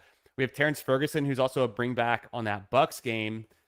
Not that, the finals 23 teams, but also Terrence Ferguson, the upside of just what if he's the Rams number 3 in like targets and from the pass catching perspective. Pat Fryermuth, kind of a depth piece. Don't mind it. Yeah, I like this team. This is a way where we slightly punted tight end, but the other positions are really nice, and especially the running backs. Yeah, I'm with you too. And we have to remember what tournament we're in when we're drafting. 4 out of 12 round one out of 5, 1 out of 8, 23 seat final. And when I'm spending $100 on a draft, I might play, advance rates a little more, might keep that a little more in mind to get my $100 back. So getting a guy like Keenan Allen at 160 in a tournament like this feels totally fine to me because he wasn't even going undrafted or like round 18 either. And getting a vet there this late in the draft feels good. We can take upside swings like Cyrus Allen, Flournoy, Wicks, Douglas, Pat Bryant, these type of guys, and I'm sure some of them will hit and really help your team. But as like a just nice stability piece, that's we know is just going to hit our lineup. Played 17 games last year, still reunited with Shane Steichen. Yeah, everyone else is injured in Indy. So I really don't mind Keenan Allen for this team either. Yeah, he fits. So I have something for you. I'm not saying you're a believer of this other straw man tight end that I'm going to throw out, but we talked about Gesicki potentially with our late pick there. One of the things I heard early on, like via coach speak, was that Gesicki was vying to be, and this is maybe a month and a half ago, vying to be the number 3 option in the passing game for the Bengals. He was hurt last year. At the same time, last year, Gesicki had a game with 86 yards and a touchdown when he was actually healthy, like one of his only good games. But 2 years ago, he had a 7 reception, 91 yards. He had a 7 reception, 73 yards. He had a 5 reception, 100 yards, and 2 touchdowns. And he had a 10 reception, 86 yards, and an 8 reception, 68 yards. He's going largely undrafted. He's in one of the best passing offenses. My straw man argument is, where did Chig Okonkwo go in this draft or any Best Ball Mania draft? I think we went around like 160 in this one. And he's 100%. He's 100% drafted in every tournament, right? Yeah. He had 1 touchdown last year, played every game. He's never had more than 81 receiving yards in a single game. So why are we drafting Chig, nobody Okonkwo over Gesicki? It's just herd mentality. People want Chig to be good. They thought he was a good dynasty pick when he popped off as a rookie. Chigakonkwo is probably the most overdrafted tight end. Gesicki's way better. Yeah, I like Chig. I think it's just the biggest difference is the offense. Like Cincinnati's one of the best offenses in the league. Tennessee's been one of the worst for the past few years. And going to Washington, connecting with Jaden Daniels, I'm expecting Could be good. that team to bounce back. Maybe not, be conference championship level like they were 2 years ago, but I think they're going to be a lot more successful if they, stay healthy. Jane Daniels, stay healthy, please. But Well, seeing they're how they already, use tight ends Laramie in Tunsil's that like out for the offense, season. Their best offensive lineman's down for the season. I saw the Commanders offensive line rank. They went from like consensus around I think like 13 or 15. Now they're like 25. Like they went from middle to slightly good offensive line to one of the worst offensive lines with that injury. So that's concerning for the whole offense. But that when that Laramie Tunsil injury happened, not a single Washington player got cheaper. Chig did start to slip a little bit for sure, but that was kind of also at the same time as like the Diggs signing. So it's tough to say, but I've True. seen Jaden slip a little bit more. But yeah, for the most part, people don't really seem to, bring it into too much consideration. I think there's maybe a chance to get Taylor Decker. I think that would be a phenomenal signing for them, cut by the Lions. But what's up, Jim? How we doing? Kind of a Chig Bowl. I am as well. Chig's actually my second highest drafted tight end. I like That's not him. good, dude. That's not good. He's never been good. Oh man. I don't There know. is a You gotta long. sell me. You gotta sell me on it. There's also a pretty good history about tight ends just breaking out later in their career. Like I don't think Gesicki was really all that when he first started his career either. And so please like fact check that for me because I don't know entirely. I know he had some games in Miami for sure, but um, as far as spike weeks, yeah, Gesicki's definitely a spike week guy. But how they use tight ends in that Washington offense, it's pretty nice, man. He's been getting some really great coach speak as well, just throughout the offseason. And I Okay, see that so look on your face. well, I'm just looking. Chig Okonkwo's he's never missed a game, but he's never finished in the top 21 tight ends. He's also And never he's played on a played for good team. I know, but he's played for 4 years. Gesicki, and this, it's kind of it's not even more about Gesicki. I just think Chig compared to anyone is bad. But Gesicki, through his first 4 years, had tight end 11, 8, and 11. So he's like 3 out of his first 4 years was a top 11 tight end. Chig's never even done it once in 4 years. And that's Okay, with yeah. Gesicki never playing more than 16 games. And Chig's never missed a game. So there's differences. I I mean, think I will say though, I'm pretty happy with taking a guy who's never missed a game over a guy who's just getting injured more and more as he gets yeah. older, especially with these like hamstring things and stuff like that. And I just think in that Washington offense, man, I think he's going to get peppered with a lot of targets, and he's one of the Well, best now run it's after catch, Diggs. yards after catch tight ends in the league. Is Extremely he? He's never athletic. had 100 yards. He's never had a 100-yard game in 4 years. He's That never been how on a how good how, offense. how can he run after catch so well if he's never even had 100 yards? I'm just trying to figure it out. I don't see the vision. He had Yeah, he had 2 touchdowns last year, 2 the year before, 1 the year before, 3 the year before, and he had 2 last year. I said 1, but he had 1 touchdown uh in week 16 and 1 in week 17. So he had 0 touchdowns for like the first 15 weeks, which is pretty crazy. I think I'm just trying to chase the Zach Ertz production, and if Yeah, Zach Ertz at like 30, 100 years old but he's like a Hall of can Famer. do what He's he like did, future Hall of Famer. I would say Hall of Famer. He's definitely talented, and man, that guy's I think good. all-time receiving But for tight ends, I think Zach Ertz like I want to say he's top 12 all-time receiving. He might be like that see, high up. actually, that's interesting. I mean, I Yeah, don't know. you I'm definitely guessing, know but your stats more than me. I'd want to look it up. But I mean, Ertz is just he was like a stud for a long time. I mean, Ertz was better than Kelsey for a long time, and then Kelsey like emerged. They're not that dissimilar in age. I think Ertz is a little bit older. I Yeah, will Chig say definitely 54, could I will be say well overpriced, but 150 Chig does not does feel that bad for Chig me. is a little bit more of like a PPR play because he doesn't score touchdowns, but like he catches the ball at a decent rate. The problem is like most tight ends do. It's when you get to receivers that like, you have to figure out, can they actually handle a bunch of targets and catch a lot of balls? Most tight ends catch, 70% of their targets plus. That's kind of where Chig is. So it's not even like he's an exceptional, like he catches everything thrown to him. I don't know what attribute of him being a 6'2", 240-pound tight end that is like the size of like practically like a receiver, but slightly a little bit heavier. How that like becomes a dominant tight end. So like my whole thing on Chig is, besides the fact that he's not good, never has been good, and won't be good, I don't see how it could be like a league winner either. But Yeah, I it'll want to be harp on interesting it to all the see. I time. think it just comes down to like touchdowns. Like touchdowns are very different every year, and tight True. ends are the most variant.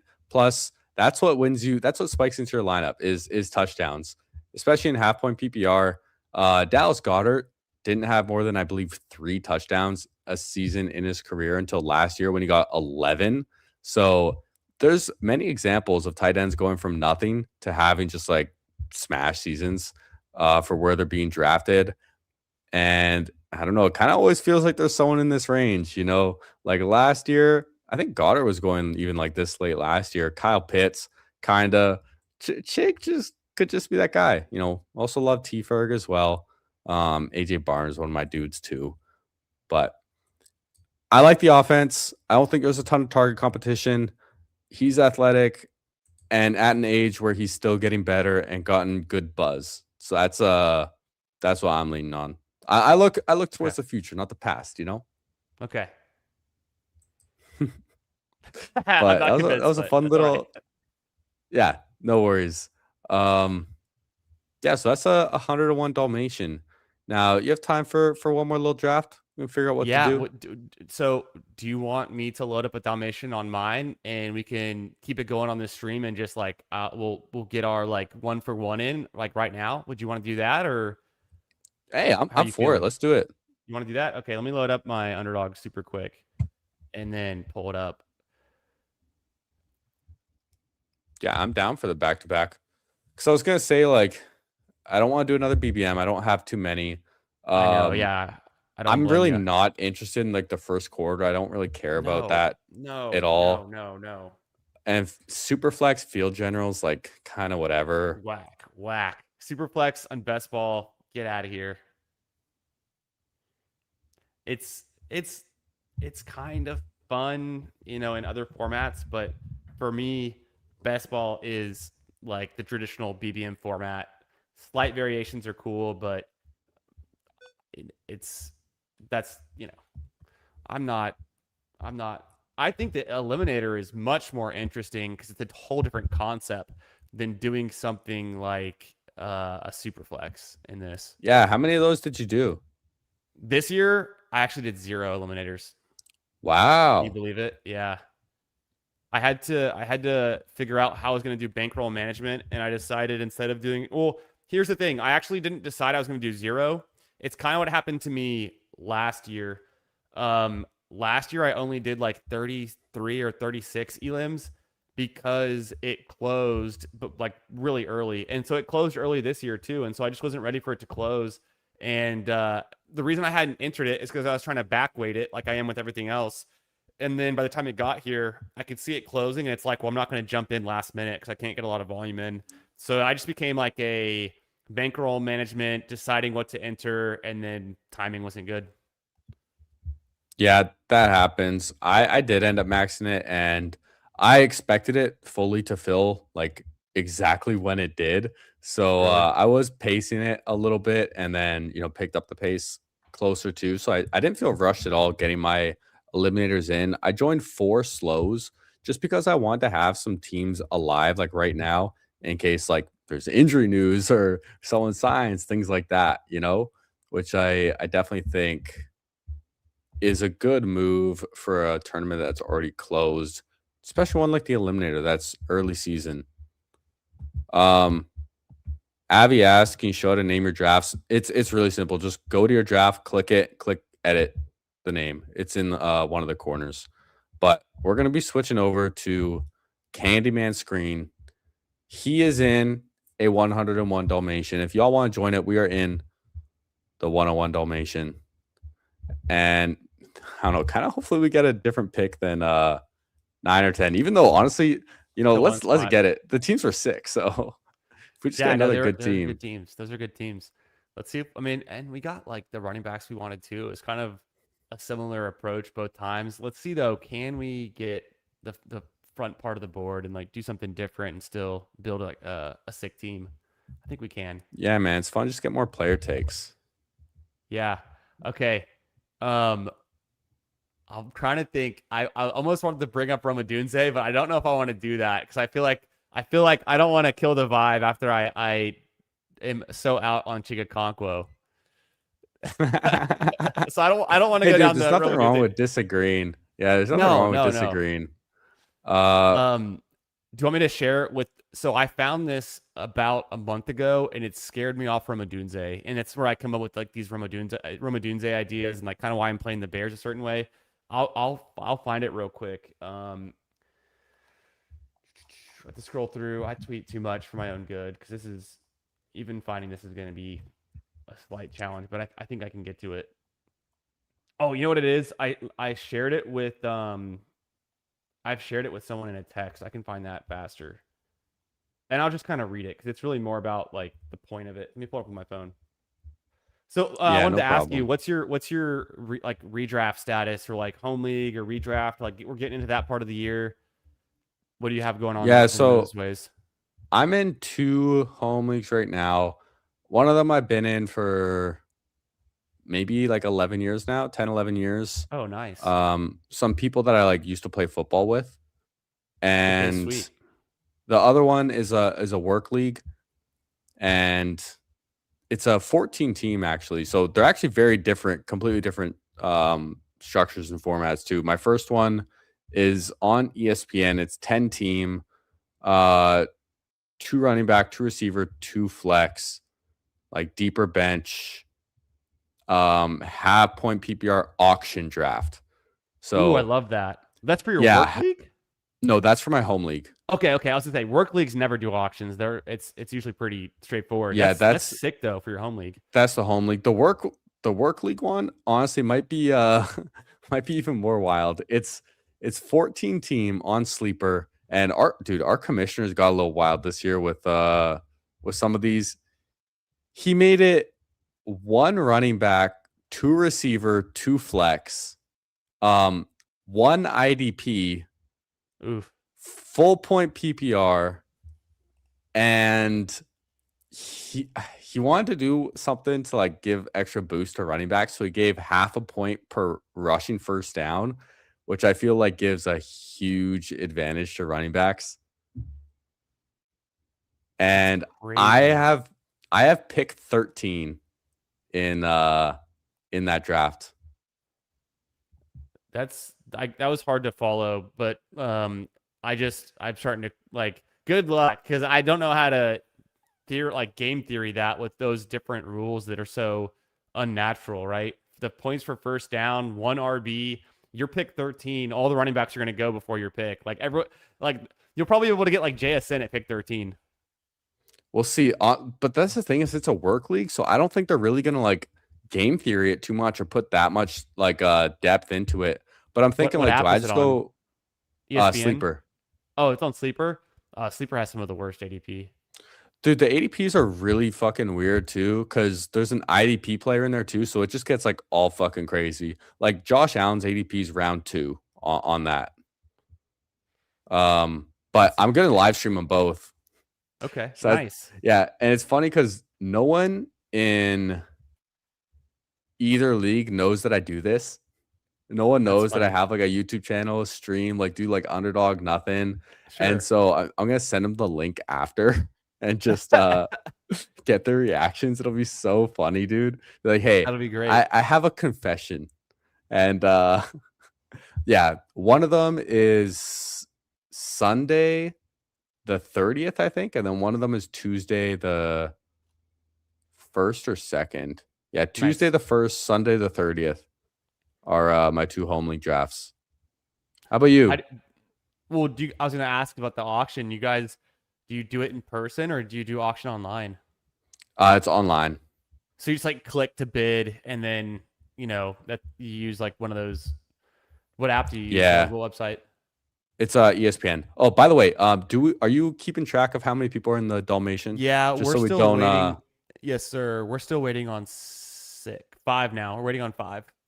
All right, so Just hey, if switch. everyone's listening, we are in a 101 Dalmatian right now with Chris the Candyman. If you want to join, try and take our money, get in there. We're waiting for a few more people, but let's talk about this thing that you brought up, and then we can bring the draft screen back Okay. up. So this is from Windy City Gridiron. It's a football guys. They don't care about fantasy. They just are homers for the Bears. And I was digging through their articles and I'm trying to find stuff for some player takes I was building back in like this is probably like beginning of July. But so the whole thesis of this article, they did it when Rome was drafted. They did it after his rookie year and they did it after last year. They're trying to actually build the case of why Romadunze is good, and by doing it, like the uncomfortable truth is he's like their worst receiver.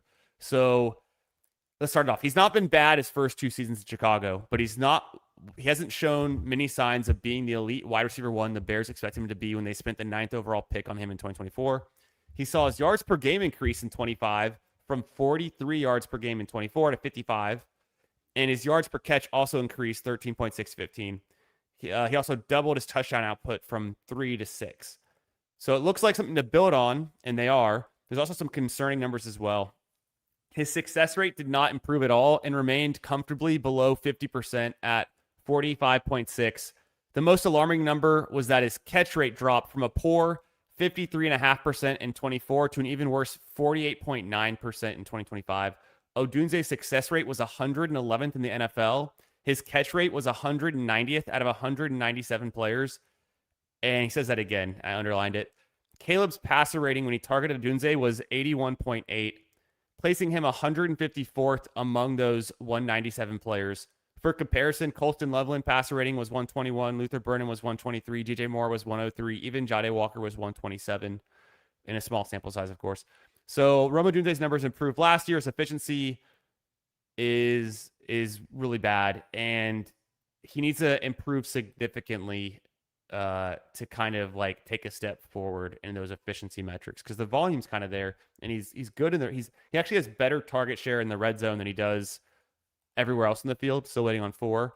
But so I read this and then I started to think more about it. One of the deep dives I did this offseason was everyone talks about targets, target share, earning targets. Okay, well, it's cool if you can earn 8 targets, but if you only catch 48% of them, you're turning 8 targets into 4 receptions. You could have a guy like, Wandale Robinson or any other guy, it doesn't matter really, who gets, instead of 8 targets, they're getting 6 targets, but they also still turn 6 targets into 4.5 receptions. So actually, they do more with less. So one thing I looked at was over the last 20 years in the NFL, we bucketed catch rate, which is this thing, success rate, right? Rome Odunze's was about 53% or 48%. That's how many times he catches the ball when he's targeted. We bucketed those into quartiles. So, 4 buckets, right? The bottom, there's 2 in the middle, and then the top best elite highest catch rate guys. The trend that stood out was year over year, there was essentially no trend for the 2 middle buckets. Those guys could move up 1 or move down 1 bucket, and it's not very predictable. But for players who are in the bottom bucket, they never got to the top bucket. And for players who are in the top bucket, they never went to the bottom bucket. And so what that means is the trend on a whole, and players are anomalies, they can be outliers. But if you're good at catching the ball year over year, you stay good. If you're bad at catching the ball year over year, you stay bad. And it's very sticky. So I looked at all of that. I saw this article on Rome Odunze, and I was like, damn, his only way to get better is to get more efficient because he can't get more volume. He's already getting really decent volume. And kind of what the data says is that getting efficient is actually the hardest thing to do. You'd rather be efficient from the start and then get more volume. Yeah, I guess like the only thing I would question about that is like, I wonder what those numbers are just for like the first 5-6 weeks of last season before he got injured and was like absolutely terrible after True. that. because I True. think like that could be maybe what's really muddying the waters with those stats. Because I mean, those look horrendous. Like it looks like It's Roma scary. Dunze is just like absolute garbage. But if there was like a something that showed when he was like a one of the best fantasy receivers in the league last year until he got hurt. So I'm kind of just like drafting him, erring on that ceiling that he has that in his range of outcomes. He can do that consistently. It was like a little hyper efficient with some of the touchdowns and stuff and 2 touchdown games. But The touchdown saved him. like I would be curious to see the stats for just that stretch because like it's kind of similar to Ibuka, you know. I'd be curious to see his first few games before he got hurt compared to afterwards as well, as far as the statistics go.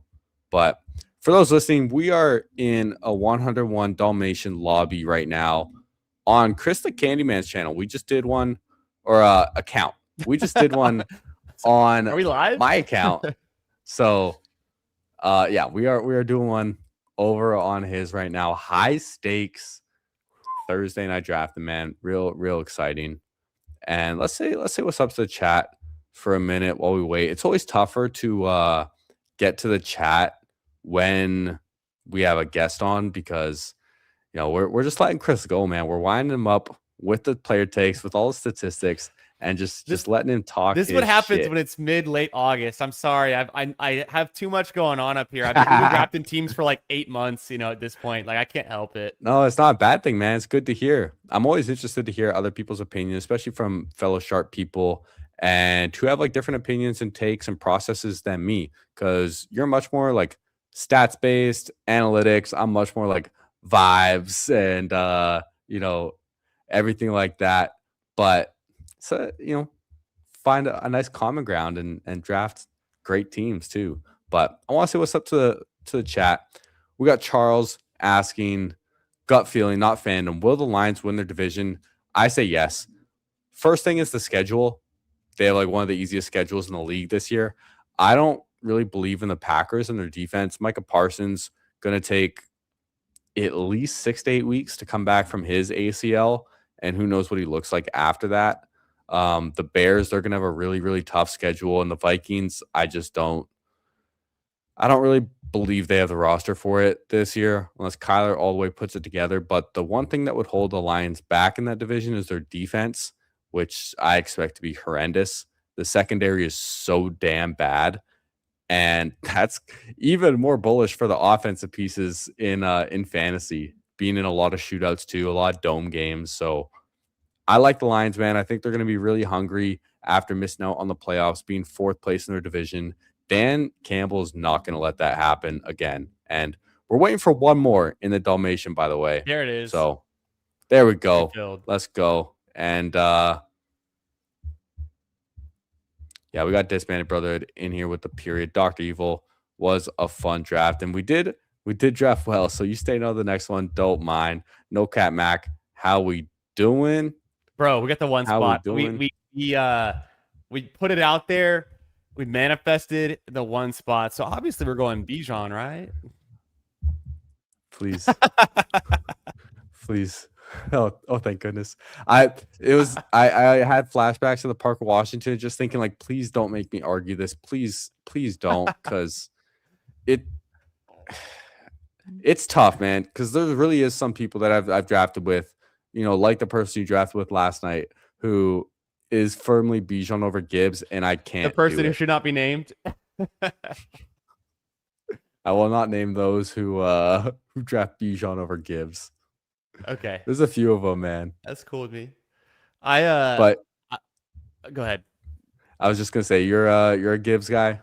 Oh, easy. Yeah. It's like the future. It's just draft Gibbs. They're both great picks, but one of them's on the Lions, one's on the Falcons. Enough said. Gibbs scores touchdowns. Bijan struggles with touchdowns, surprisingly.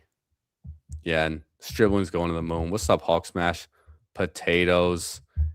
making money, Even enjoying the look, stream. Chase Appreciate goes it. 2 here. Chase goes in the 2 Oh, spot. I see that damn. I occasionally, don't hate it either, to be honest. It's a Dalmatian, right? So it's again, it's a little different than Best Ball Mania. With the In a 412, Dalmatian, I think I would take Bijan for sure. I would But too. in general, more so like BBM, I really don't mind taking Chase above him. 30K. Yeah, 30K is happy. pretty good. It is. I mean, $100 entry is steep, but 30K is good. I kind of wish it was like 50K for this entry price, honestly. So whatever they have to Yeah, do to. I'm with you. I have made the finals in this contest though 2 years Oh, ago. really? I'm not Yeah, surprised. I mean, you dropped I shippers. think What? I finished 8th. Oh, nice, nice. Yeah, that's a good spot to be in. I would say, I guess 2,700 for it to get the prize pool to go from 250.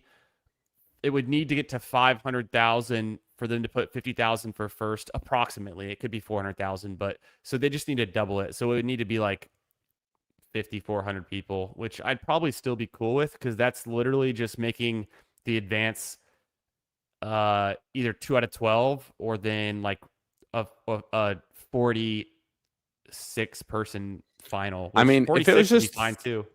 if it was like 3 out of 12, that'd be awesome. Yeah, and slightly bigger and slightly more money. I kind of wish it was, but it's fine. I mean, high stakes stuff is fun. I find I have better luck. I mean, I think we all do have a little better luck when you only have to compete against a couple thousand people. And the most appealing part, honestly, is how small the final is. Because if you get to that final, like you've got a real shot to not only top 10 but to win. Especially in this one. I mean, there's 23 people. Yeah. Yeah, and I've been in the finals, so I've had that sweat, and it does feel good, man. Like you actually can win that shit. And I was Hell yeah. top 3 for like most of it too. Had a good chance to win it, but for whatever reason, like at least half of that pod had Ricky Pearsall, who went absolutely nuts in that Yeah. week 17 2 game. years ago. And he didn't even do good like in the playoff games leading up to it. But for Right. whatever reason, everyone had Ricky Pearsall. And so if it wasn't for Ricky Pearsall, I think I would have finished 4th. And I finished like 8th or 9th, something like that. Nice. Nice. But pick one here. Phenomenal. Love it. Starting with Gibbs just feels so damn good, especially when you spend $100 on the draft. It's a good feeling. So we know we're advancing. How are we going to get out of our second pod? It's a 1 out of 5. That's what we got to figure out for the next 17 rounds. Yeah, for sure. I think we definitely just grab some receivers right here. Olave Neighbors. Yes. Or is there any reason to want McBride? McBride's typically a negative advance rate piece, but a playoff hammer. And Nah, I'd go with the receivers. I think so too. I was gonna say, and when you advance 4 to 12, you can maybe get away with. But here, I don't think Loveland comes back to 48 very often anymore. Could Warren fall to 72? It almost never happens, but maybe. Or we just could take. How are you feeling about Kraft around like pick 72, 73? Is that okay? That's too expensive for me. Yeah, it's tough. He's good when he's unless we're like healthy. completely boxed out of like other positions and it's just gross and there's no one that we like. But Right. yeah, I'm lower on Kraft in general, even like the 80s. It's hard for me to click, and knowing I can get guys like Sam Laporta and Kyle Pitts a full like 2 rounds later often. You know what I honestly forgot though? So this is Tucker Kraft's game log from last year before I got hurt. Week 1, he has a touchdown, but only 8.9 fantasy points. Week 2, he's tight end 1 on the week, 124 yards at a touchdown with 6 receptions, puts up 21.4. Week 3 was 4 points. Week 4 was 8 points. By week 5, week 6, he had a touchdown, but only 11 points. Week 7, a touchdown, 58 yards, 5 receptions, puts up 14 points. Week 8, before he gets injured, he puts up 143 yards, 2 touchdowns, tight end 1 on the week, 29.8 points. So he was tight end 1 on the week twice, and he finished in the top 10 tight ends in 4 of his 7 games. So he was kind of on a pace to like seriously smash last year before the injury. I forgot how good it was until I like revisited that like very recently. So I'm like more in that if he's healthy and he kind of has that same thing going on. They move out Dobbs, they move out Wicks. Maybe he even has a better role. Maybe he's like the super alpha number one on that. And Christian Watson's a fun piece, but it's actually going to be Tucker Kraft in kind of the role that we're imagining right now for like Warren and Loveland. Yeah, it definitely could. And I'm very familiar with Tucker Craft's game last year. I had him in my auction redraft league. And Nice, I'll nice. tell you, man, I was thinking he had zeros a lot until he got that touchdown. And my concern is just wondering, like, was he just like hyper efficient last year and running like so damn hot? The yards True, after catch, I mean, he's been a yak monster his entire career. So true. I wouldn't really expect that to like dip too much. And he seems like the type of guy who's not gonna be too held back from an injury, even a serious one like an ACL. I just there's something that gives me like a little bit of pause drafting him. Are you drafting any other Packers much? I think Jaden Reed's my highest drafted Okay. Packer. I'm I thought I would be drafting a lot more Josh Jacobs than I am, but I just don't feel good when I click his name, and I hate the week 17 matchup. I'm Yeah. pulling up right now, Bro, my Swift just went Packers. 41. Swift went ahead of Josh Jacobs. Swift has been a big riser I've like taken in the him ahead last of week. Josh Jacobs as well a couple times. Yeah, I'm he's actually rising. lower on all the Packers except for Jaden Reed. I have 8% Love, 5% Kraft, 4 Jacobs, 4 Watson, 3 Lloyd, 2 Golden, and then 1 share of Chris Brooks and 1 share of Savion Williams. Okay. Yeah, I'm not like hammering the Packers. Um, I am gonna pull it up. I have 14% Josh Jacobs, 7 Reed, 6 Kraft, 5 Golden, 5 Lloyd, 4 Love, 4 Watson. So I'm not like crazy about them, but I think Josh Jacobs to me, until I only recently came around to the idea that Marshawn Lloyd actually could be healthy and actually play a backup role. So before that, I was just hammering him saying like he's the only thing on their offense that's healthy and good. But then again, now he's hurt. So Yeah, 2 picks away. I hate Scatabo. I see you're higher on him. want to go Montgomery or Yeah, I two? love Montgomery. Uh, Like for Scadaboo me, goes it's so easily Monty and JMO right here. Monty and JMO. JMO with Gibbs, still like it. I mean, I don't mind it at all. Yeah, I love it. Just again, like betting on that Lions offense, talked about it a little earlier, but Definitely Monty first, right? yeah. And then Um, the only question is, I guess we can get better at wide receiver by taking JMO, of course. The question is, yeah, I know this is good. This is good. I'm trying JMO's to figure so out. good, dude. I know I love JMO. He was weeks weeks 9 through 17. He actually scored more fantasy points than Amon Ra. He's so good, and he's been He's talked up good. so much as well. He just keeps developing more and more each year. And we were just talking about like Sam Laporta potentially banged up, uncertain for week 1. I would expect him to play, but you never know. And he's had an injury history as well, which sucks because he's so fucking talented, dude. Laporta Um, hasn't been the same since the back injuries and the nagging injuries. Like he was so good as a rookie, and he's still good, but like the door is open, and it's Jonathan JMO Brooks, walking through it. 52. Yeah, I've Sorry seen to cut Brooks you do off. some That's crazy. No, you're good. wild, dude. I've seen some crazy Brooks things. That's the earliest I've seen him go. But in the high stakes FFPC, he goes like in kind of in this range. Usually though, um, it's after Quinshon Judkins and sometimes Jadarian Price too. Yeah, I guess ADP doesn't matter in this contest. It's brand new, but with the Lions too, they have so many dome games this year. I heard someone say it's 14. I haven't looked at that or verified it Oh, myself, nice. but and their defense too, their secondary is so bad that we could just end up in a lot of shootouts or other teams could just keep it competitive to keep the pedal on the metal. And with how the last season went, Dan Campbell is not going to let his foot off the gas. If he can put up 50, he's putting up 50 every fucking week. I genuinely think this could be like a 33 point per game Detroit Lions year. I love that. Um, one other thing about the Lions, their playoff schedule is actually pretty fun. They're on the road at Minnesota. Vegas has them implied scoring 24 points that week. They're at home versus the Giants. Vegas gives them an implied 27-point total. And then they're on the road for Chicago, which being on the road kind of hurts a little bit. So 2 road games is why it's a little bit lower than you would expect, but implied for 24 points.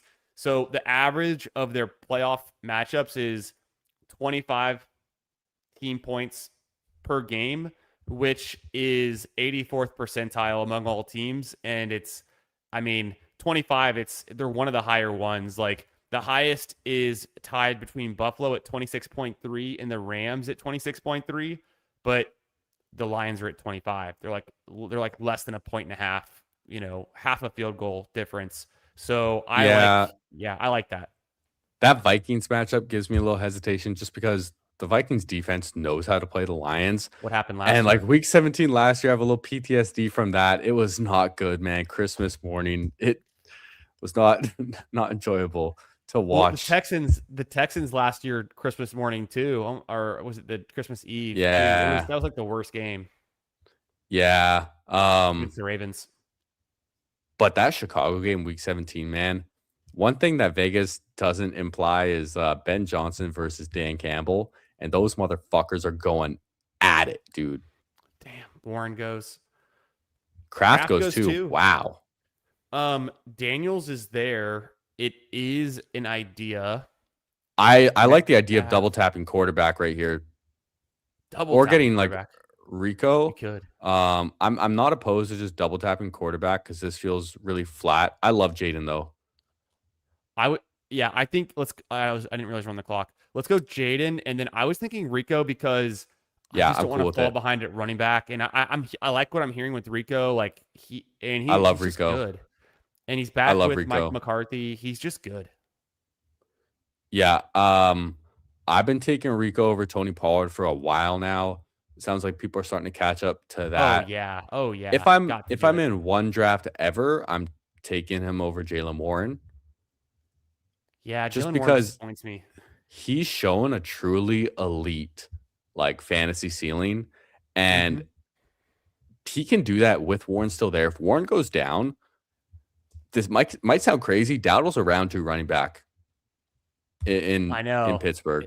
it is wild, but last year he had and he's done it for a while. He's been good for 2 whole seasons, but last year he had those back-to-back games with over 200 yards and a touchdown. And when I saw that, I was just like, okay. I mean, and Hey, he had 4 games last year with over 100 yards, so that's good enough. yeah, Rico is Draft my highest drafted player last year. I think I had around 34%. I really, love Rico damn ball Dowdle. knower, ball knower. Yeah, I was hammering that pick. Nice. And hey, I got some statistics for you too. This off the dome All right, because I was let's go. curious Let's the other go. day, and so I looked it up because Rico Dowdle, Jalen Warren, in the backfield, everyone's talking about Jalen Warren being this, he's clear pass catcher. He's a dude. Rico Dowdle's an underrated It's the pass same. catcher. Did you know? It's the same Oh, number.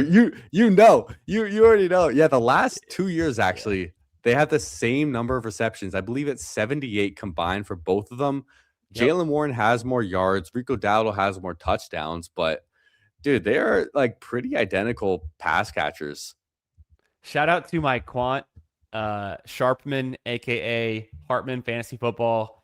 He has let me know he's a pretty renowned Jalen Warren skeptic and hater, and so he threw that stat over to me earlier this summer. We've drafted a bunch of teams, so he keeps me on my toes. He's still Hartman still has some terrible takes, but like 99% of his takes are really good.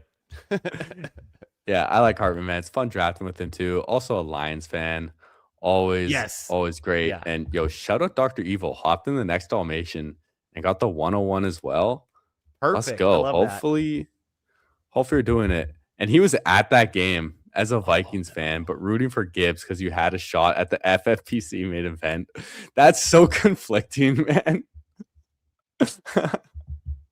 But yeah, that was a rough game last year. It so really one of the was. reasons, and I shouldn't spoil it, but okay, well I can't spoil it. This is high stakes. Who knows who's watching? Chris Hayes could be in We here. have a Anyone lot could of be in people here. in here, man. We I have a lot of know. I people in know. here. I As a love new spoil streamer, I'm still learning to keep my damn mouth shut. sometimes. Sometimes it'll be like that. I Yeah, we might be mean, looking at the same guy. I think there's two guys. Hopefully, we're looking. I should have switched to ADP. I have my ranks. These actually aren't my ranks. They're leg up ranks, and then I change them to like I personalize them. But then every time I re-download the leg up ranks, I have to repersonalize it. So I download from leg up about like Oh, twice a week. I want a bill. Bro, we have to go Dart. We've got Malik Neighbors. Dart's one of my most drafted QBs. Double rushing QB, super upside, like total smash, right? Come If on. he's your guy, we can do it. And then, And Laporta do we want or Laporta? Or do no? we want Pitts? Ooh, I mean, so Laporta's falling. ADP doesn't matter as much. You want to get Pitts and get a different piece of a different team? You want to go I'm a all little tempted Lions? to. I have no opposition to the Lions Omega, but I don't mind Pitts either. On the Um, thesis that we at have all. JMO and I Gibbs, and Yeah, I really like Pitts, dude. let's do I it. take Pitts over Laporta It's like fine. a decent amount too. If I'm doing like one draft ever, which for a Lions fan, it's saying a lot, but Laporta does have some injury concerns, banged up a little right now, which gives me a little more comfort in taking Pitts over him too. Obviously, I want him to be healthy, want him to be really successful, but I think Kyle Pitts can just be an absolute home run too. And Tua likes targeting his tight ends. Yeah. Yeah, I like taking Pitts. It's expensive because he was so cheap last year, but it's reinforced. He had a good year. It reinforced like why we should be paying up for him, and I don't mind it. I think getting a tight end there is a good move. We're safe at wide receiver. We're safe at running back. We're really like locked in at QB, and so tight end was the logical structural position. So it's just which guy do you like, because they're in DFS week to week. They're all going to be a similar price point, a similar tier, and it's just a decision there. So I thought maybe we go Lions because we got a follower on Laporta. There's the injury stuff, but also we have like the onslaught, like the team stack. But at the same time, we're really betting on Gibbs and JMO, and maybe that comes at the expense of Laporta a little bit, right? Yeah. Yeah, exactly. I like Pitts too, man. Kevin Stefanski offense, he always features tight ends too. So feels great. I'm kind of with Hulk Smash Potatoes here. And how we doing, by the way, Mr. Potatoes? But yeah, I wish the more expensive contest would even be like 100K to first at Yeah, that of point. course. Even if the final size is like 50 people, it just feels better to have that sweat. That's why, man, the pit bull is my favorite contest. It Oh has to be. It's, yeah, it's I the best maxed both of contest, man. those. I maxed both of those. I hope we get another one. I don't know if we will. Um, so all they would have to do for this Dalmatian to be 100,000 to first is they'd have to triple the size of the tournament. So the final size would just go from 23 to 69. Nice. Nice. And then it's 100,000. So I guess they're afraid of filling it is the problem. Yeah, probably. And this is the same structure that they had in years past as well. So they're Yeah. just kind of recycling it. Dude, I hope they drop another Pitbull though. Like that one's so fun. It's $200 to max, 10 entries. If you make the finals, you win 500. So you more than double your investment if you just make the finals. And it's like what 2 out of 12, 1 out of 5, 1 out of 6, I believe, for a 156 seat final, 100K up top. Like that's such a beautiful structure. I wish they kind of made it like a 15 max though. Yeah, I like that tournament. I like all those reasons. Like to draft it. So, man, so golf goes there. Obviously, I didn't think he'd come back around. We take Dart instead to go with neighbors. Have you been Yeah, I don't drafting take a any? lot of dart. Okay, I was Um, curious about that. yeah, I'm He's my definitely most underweight. drafted QB. Interesting. Yeah, well, he definitely has like all the rushing upside and That's stuff. pretty much it. Yeah, I definitely get that thesis. That's why Lamar is my highest drafted, and he's just Lamar Jackson. Yeah, Lamar is You sick. know, I need some more Dart, I Lamar. have 5%. I've got 20, I think 2 or 21, and we took him again. Yeah, it's just the rushing upside. That's all it is for Dart. Has a super high floor. He has a bunch of rushing touchdowns. He runs a lot. He tries to do it all. Um, and then we had Neighbors, so that was like the obvious connection there. We have Jaden Daniels, but Diggs already went. I don't know. We might just go naked Jaden Daniels at that point. I'm trying to think how else we could play it. Oh, naked quarterbacks and the Dalmatian are completely fine. Completely fine. 120, 121. We have a 2-3-3-1. Daniels and Dart could be done at QB. Gibbs, Montgomery, Dowdle, a nice core, right? Olave, Neighbors, Wilson, also a very nice receiver core for starting off with Gibbs. And we have Pitts. So like this team is not weak anywhere. What do we do next? Is Rashad White a good stack with Jaden Daniels? Does that make sense? Would you go Debo? Should we strip it up? I think he might be gone. Strib's gone. I like Debo. Yeah, Strib. Where'd he go? Let's look at all the players again. Oh my God, Strib went 99. Yeah, I hate Rashad White. He's injured now too. I would even take Dobbs as well. Romeo Dobbs. Yeah, I was blind to it for a second there. Let's do Debo first, and then just to catch up at receiver. Like I don't want to get boxed out there either, because at the next turn, like there's really no one available that I like. Let's see the other positions as well. ADP, I don't think we need another tight end. Like we could take like a missile if we want, but I don't think we need to in like this contest. I think Dobbs is the best pick. Yeah, I agree with you. And that Patriots offense is going to be sick. Yeah, and I have zero interest in Tyson really at any price in this contest when he's going to miss 2 months. Like, no, we thanks. Don't need him. No. Like it. I don't want to draft. Okay, someone said this on stream recently. I forget who. It's been recycled, but like don't go looking for injuries, because injuries are going to come looking for you. So like why are you drafting clearly very injured players when your players you're drafting are already naturally, some of them are going to get injured? So it's like, oh, I'll draft Tyson. I know he's going to miss 2 months, but I'll have a spot when he comes back. Okay, but what if you draft Tyson and then the very next week your other receiver gets hurt, and then 2 weeks later your other receiver gets hurt?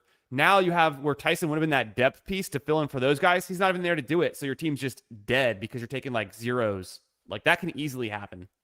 For sure. And one thing I just realized that I think we should keep in mind is we have 3 week 8 buys at receiver. I don't think there's anything wrong with that right now, but I think going forward, we should be a little mindful. It's a good eye on that. Yeah. Yeah. Oh, dude, after the bye week mishap with Pete on stream yesterday, we drafted 6 running backs. 4 of them had a week 10 bye.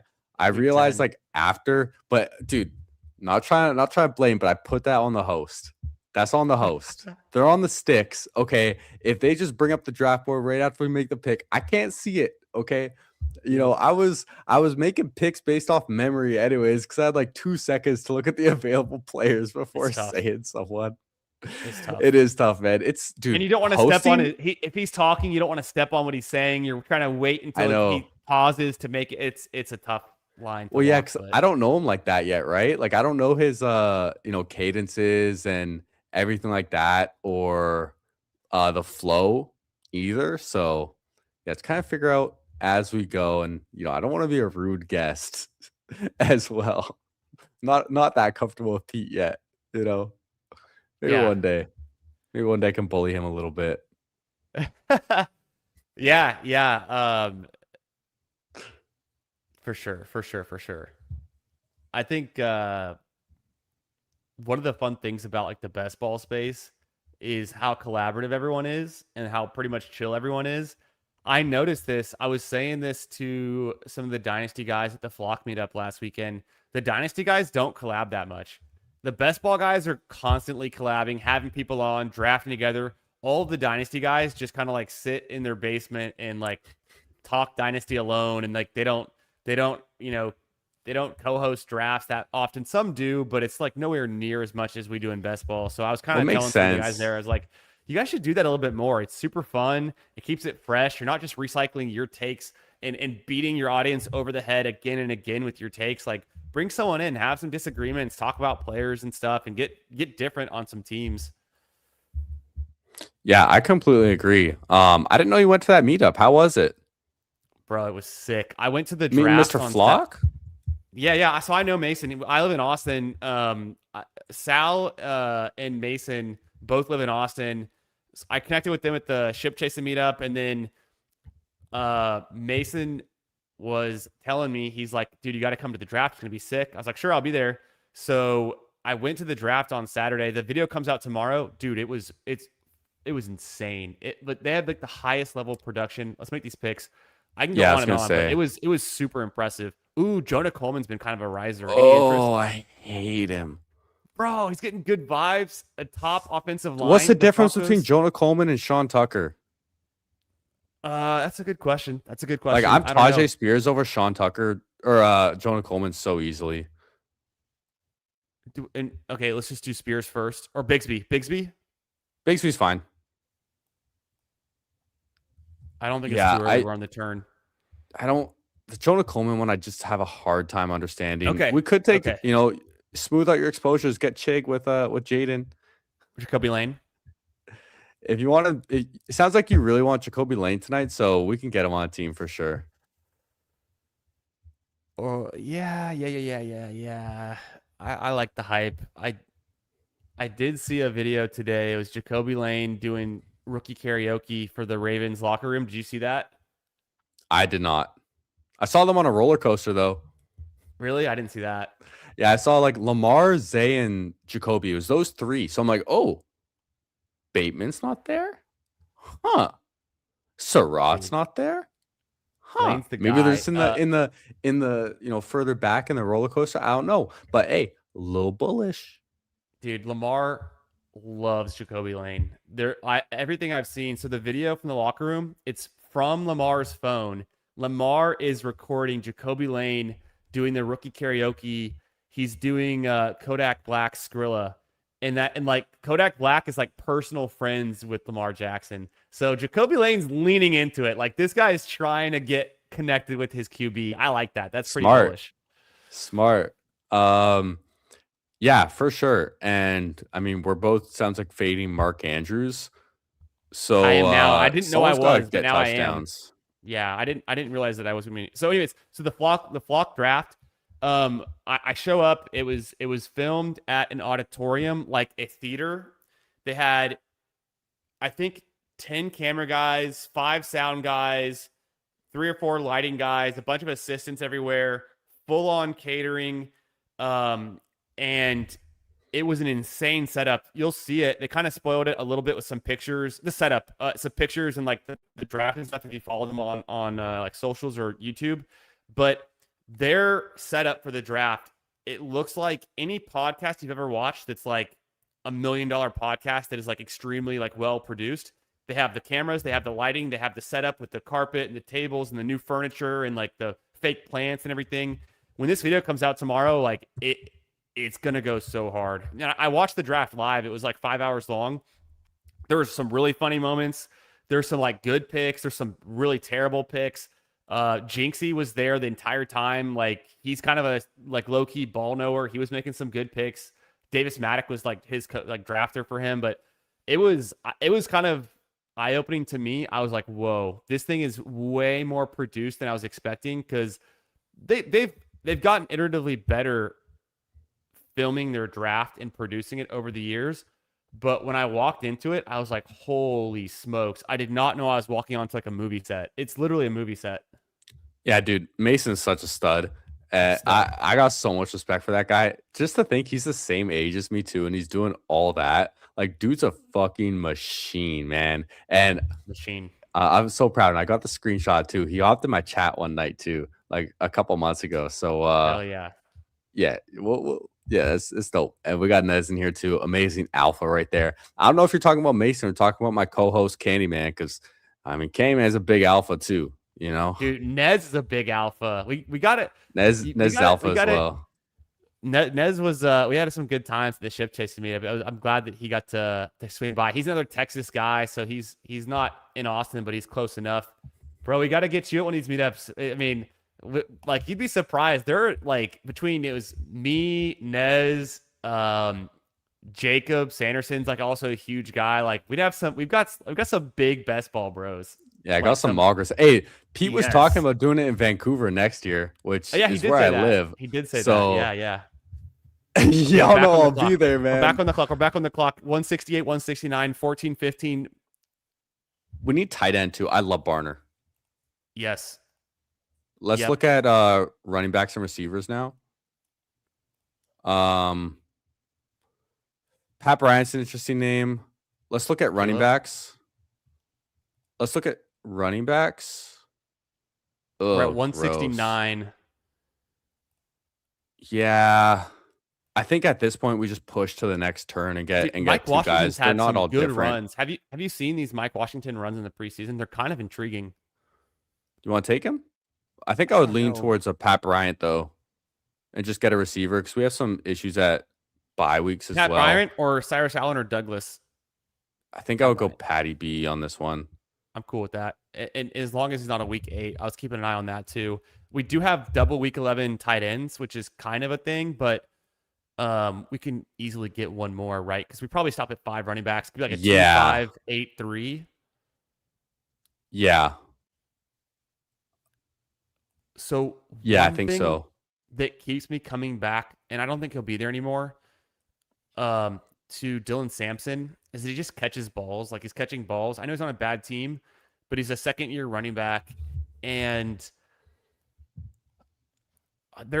there is a formula. I know it's not Best Ball Mania. It's a Dalmatian, so we don't have to do it exactly. But when I'm back to my Best Ball Manias, I think about this. Every single team that's won Best Ball Mania has a second-year running back and a first-year wide receiver. All like I don't know if it's everyone, but it's the last like 4 or 5 in a row. So there's Yeah, I something don't to mind that. Dylan Sampson either. It's just capturing the upside of those players, and so they naturally are going to be early in their career where they're undervalued. So Samson does fit that role pretty loosely though, because he's not a Travion Henderson, who's also kind of expensive, but he's not Harvey. He's not some of the other year 2 guys. Uh, obviously Genty, Hampton could easily be the guy you need to have. Tootin, right? Even Yeah, Harkins, but and yeah, Nez is talking about the Lane Kodak Alpha. Gotcha. Too many alphas in here, man. It gets confusing. DJ Spinoza, I took Nez to mean the Alpha Lane karaoke.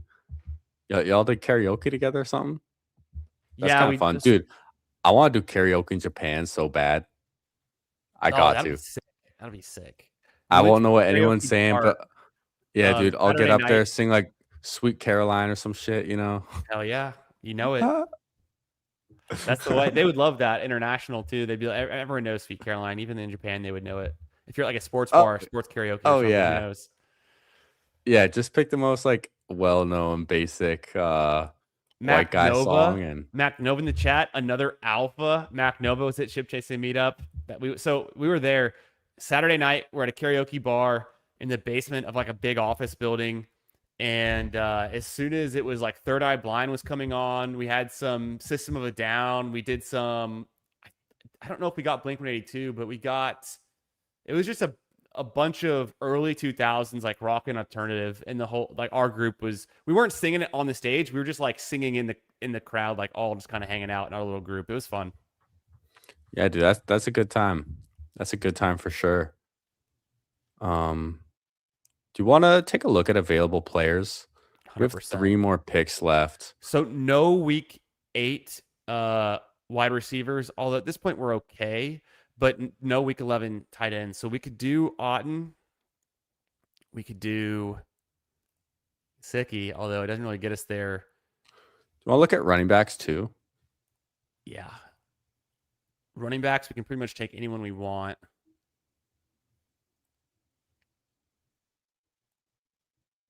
Yeah, Kalen's always nice. B-Rob's fine as well. I wouldn't even hate like stopping our 7 receivers against 6 running backs because it's a 4 out of 12 advance. Yeah, I like the idea of getting some handcuff guys. Tight end. We'll definitely take one first. Auden Helm, like I really don't have a preference. I think Otten's just a way better team, right? So that's kind of the tiebreak for me. Yeah, I have no problem with that. He can catch Do touchdowns Otten too. here.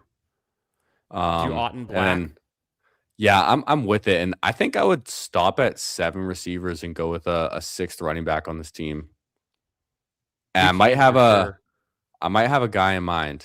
Stay tuned. Okay. If B Rob or Tucker are there, they're easy throw ins. Oh, yeah, yeah. I'm still not all the way in on Tucker. Like, I mentioned No, what's the he's difference fine. between Jonah Coleman and Sean Tucker? I really don't see the difference whatsoever. Um, Other than Sean Tucker got 8 touchdowns last year and is proven to get 30-point games. But Yeah, you're Jonah not wrong. Coleman's a unproven fourth round rookie who's gotten good coach speak, but I don't dude, I think people put too much weight into coach speak sometimes. What are they gonna Yeah. say? Unless they're complete ass, like, yeah, they're picking it up. They're doing good. We know their role. Yeah, he's gonna make the team. He's a fourth round draft pick. Like, of course he's gonna make the team. So, like, him getting a few carries in the preseason, then getting out, they're giving 20 guys carries. Like, they want to see some other people and see what like other people look like on special teams and everything. He's just hard to get there for me as an RB3. Everyone's saying, okay, like all the contingent upside, Dobbins goes down. Well, Dobbins is getting drafted like ADP 100. So, like, okay, that happens. Jonah Coleman rises. He rises 3 rounds. Great. What do we win? No, these are great points. I think for Coleman, it's just as simple as saying the Broncos have one of the top defenses and the number one offensive line, and Yeah, so O there's line going is to a be big some one. scripts. There's going to be some Yeah. scripts where they're running the ball a bunch, and Dobbins is never healthy. Harvey was good, but kind of touchdown dependent, and maybe Jonah Coleman's just like a different flavor. We haven't seen it before, but I agree with everything you said there. With Sean Tucker, hey, the Buccaneers, the consensus number 3 offensive line, and we've seen him have back-to-back years with 30-point games. The spike weeks, he came off a ton of touchdowns. Was it? I think you're right.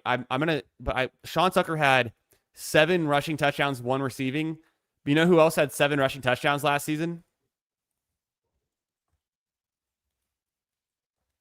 Bijan Robinson had 7 rushing That's touchdowns. wild. People don't fully usually remember how much Algier was vulturing the touchdowns. That's why I like your B-Rob take. Algier had 7 rushing touchdowns. B-Rob could get half of that, get 4. He's a good pick in this range if he gets 4 touchdowns. Yeah, he's been a good pick since like 165, 170, where he was going a couple months ago. And he's fallen. I don't feel bad about like my bags on B Rob and him falling whatsoever. This range doesn't really matter anyways, and the bet hasn't changed. Like nothing's changed in the backfield. Um, I would, Mm, me personally, I would firmly go a sixth running back. I think. yeah, I'm open to it for sure. For sure. I threw in like the rookies, right? Katron's there. We've got at least a team stack with Jaden.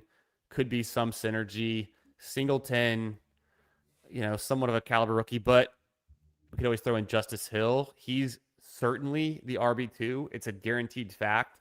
Rasheen Ali is injured, but he's a special teamer. And then they drafted Adam Randall, but Adam Randall is competing for Rasheen Ali's spot, and it's one of them for Yeah, that spot. I've drafted a lot of Justice Hill, especially in the Eliminator too. It's gonna sound disgusting. I think I would want Najee. I think you're right. Najee would be the guy I would pick right here. And DJ Spinoza, is that who you're thinking of? Is that who you're thinking of? I mean, we took Tracy at like 170 something in the last $100 draft too, so it's We kind of have fun Dart getting and we have Malik Neighbors. We have a whole well, Giants exactly. That's team the bet. thing. It's another Giants player too. Even though he doesn't catch passes, just a bet on that team. And like Shout out, 216, we're gonna get Nez up in the chat, just like shout out to Nez victory takes. lapping too. Yeah, dude, this team's sick. Yeah, in this room specifically, I really like getting a 6th running back more than an 8th receiver in the 101 Dalmatian. I agree. There's some really, really good contingent pieces with Bigsby and Black. Obviously, it's our second time doing it tonight, and ADP doesn't matter. I was a good shout on Najee because he doesn't really come to mind because we haven't been drafting him. And so Exactly. So getting him that's a on a good piece. $100 team too, it's great for your portfolio as well. Najee is RB1, says Nez.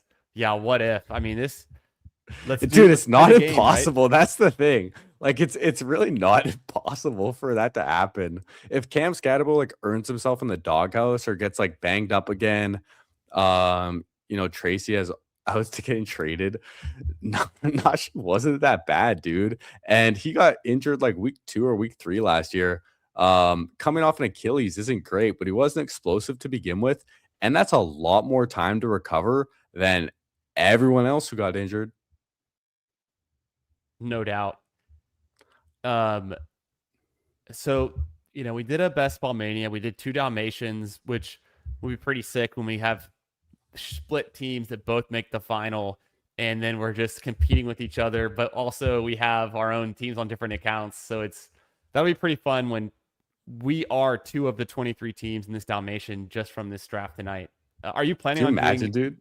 Are you going to do more Dalmatians, or are you going to stop with one? You think? I don't know. I I don't know don't either. know. I think bankroll purposes, I might just stop at one. I did want to get one more in just for like I want a higher stakes draft at this point in August. Me too. Um, because some of I my don't like know. I have Ricky I Pierce feel the on one of same my way. earlier 101 Dalmatians. And that one, I only have 6 receivers on it too. I think my 6 receivers are JSN, AJ Brown, Rasheed Rice. Nice. Um, it might be JMO, it might be like Tet, something like that. And then Ricky Pearsall and Keenan Allen, round 18. So at least I have Keenan to kind of help balance that out a little bit. Nice. But K-Space, not going to be doing another one. Yeah, I'm up early tomorrow. So We yeah, got 3 stuff to drafts a do. lot for me. And yeah, we spent a lot of money tonight too.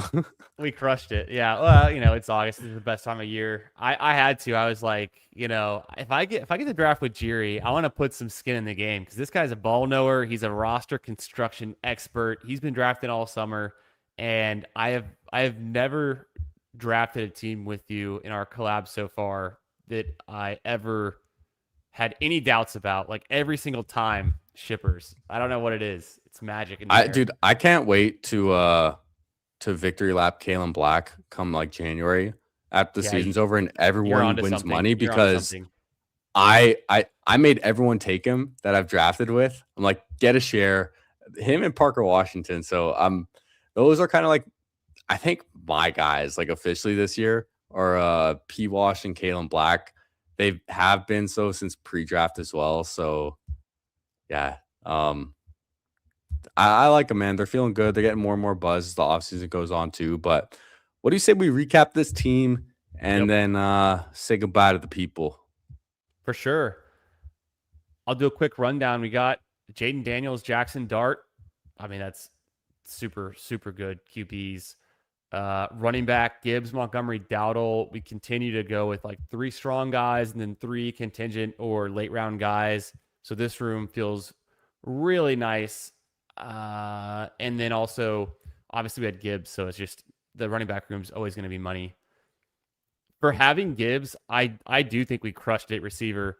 Olave Neighbors fell right into our hands. JMO is a good call because looking back, the team looks really strong with him there. Instead of forcing a running back there we didn't want or something else because we still got Dowdle and that's all you needed. Debo, Dobbs, and then we go for some fun with a rookie like Lane, Pat Bryant thrown in on a good team. We pivoted to Pitts over Laporta. That was like a decision point, but I don't mind it at all. I like both of them. I think it was actually a good move on this team. Barner and Otten. So just getting, some late value at tight end that you don't need much after Pitts. He's kind of our home run hitter. I think we're strong at every position. I think I like this team a lot. Yeah, dude, I love this team. I think I would say the biggest downside, which is also one of the best upsides, is our quarterback room and just some of the fragility because these are guys Sure. who they run the ball a lot, but that means they can also get injured. They're both banged up last year, but if they stay healthy, dude, they're two of the guys you would want to have in the finals, especially for where they go in drafts. They're cheaper than the Lamars and the Josh Allens in a single week ceiling. They can do the same thing. So I love it, man. And yo, what's up? What's up, Fantasy Fitness, Matt? How we doing? Team looks What up? What good. up? Appreciate it. Spent 100 I bucks on it, so I hope so. I thought about that too. If we should ever throw in the third QB late just to get someone who could cover if they both get injured or one's injured and the bye week's coming up. No one ever, like every time we picked, there was never an obvious quarterback choice to throw in. Like we would have had to. It just didn't fall to us. It really didn't. No one. Like I would have Mendoza, Brissett, like maybe right. Brissett, you would make the only Brissett over argument for Otten could have because been something. Could have been he has like an something, earlier right? bye week. Yeah. But dude, I still have no problem with it. Like we want to draft like we're right to at the same time. And it is 4 out of 12, so we have a little more wiggle room too. All right. Last question for you. If we win Best Ball Mania, we could literally do anything. And maybe it'll happen. We'll see. We drafted one of those. But we drafted 2 Dalmatians, and the top price is 30,000. When we ship the Dalmatian with one of these 2 teams, and we're splitting the 30,000, how are we going to celebrate our 15K win each? Where are we going to meet up in? I mean, we're already going to hang out in Vancouver next year when the ship chasing meetup's there. I'll come out and visit. But where are we going to meet up? Where's the destination to celebrate this win? Yeah, we gotta do something. I mean, dude, Texas looks cool. I'd just be down to just come down to Austin and check that shit out. Hell yeah. Go, comedy's big there. Go see some shows there. Hell yeah. Go connect with my boy Mason too. And yeah. Play some pickleball. yeah, dude, Chill, there's a Gone lot of Lake. stuff. Who knows, man? But hey, we ship BBM. We're going international though. Oh, that's it. Because I mean, 15,000 might not be enough after tax to get us to Japan. But if we win Best Ball Mania, I will go to Japan with you. Hey, dude, you'll be back already. I'm sure I'm gonna love it. Yeah, I'm sure I'll be back December 1st. So I'm back before the playoffs as well for best ball. I actually put that into my consideration when I was deciding what time of year to go. It's like, Nice. okay, November's like perfect time. It all works out Downtime. well. It's disgusting here in Vancouver in November. I'm not missing anything. And yeah, I'm back for the playoffs, and it's a good time, man. But yeah, we'll figure that out for sure. It's gonna happen. We already know. But hey, appreciate you, Chris the Candyman, for coming on, man. Again, and hopefully we can get together sometime before the season actually starts. But honestly, who knows? It's coming up pretty quick. So if this is the last time, it is. But hey, man, please check out Chris's channel, the Fantasy Football Garage. I'm going to get the link and put it in the chat as well. But I also, dude, I did want to mention this to you, so I'm glad I remembered. But I'm oh, do you want to stop sharing yours? Okay, I can do it. Yeah. I'm loving the rebrand. I'm loving the new logo, the new header or whatever it's called. I need to get on that myself. I've been so lazy with Yours looks good. Dude, it's disgusting. It's trash. I don't even know how to like literally get it the right size, dude. That's the hardest part. Yours is okay. So I'm not solid. the only one, thankfully. No, but I have 30 versions of this that are all slightly different.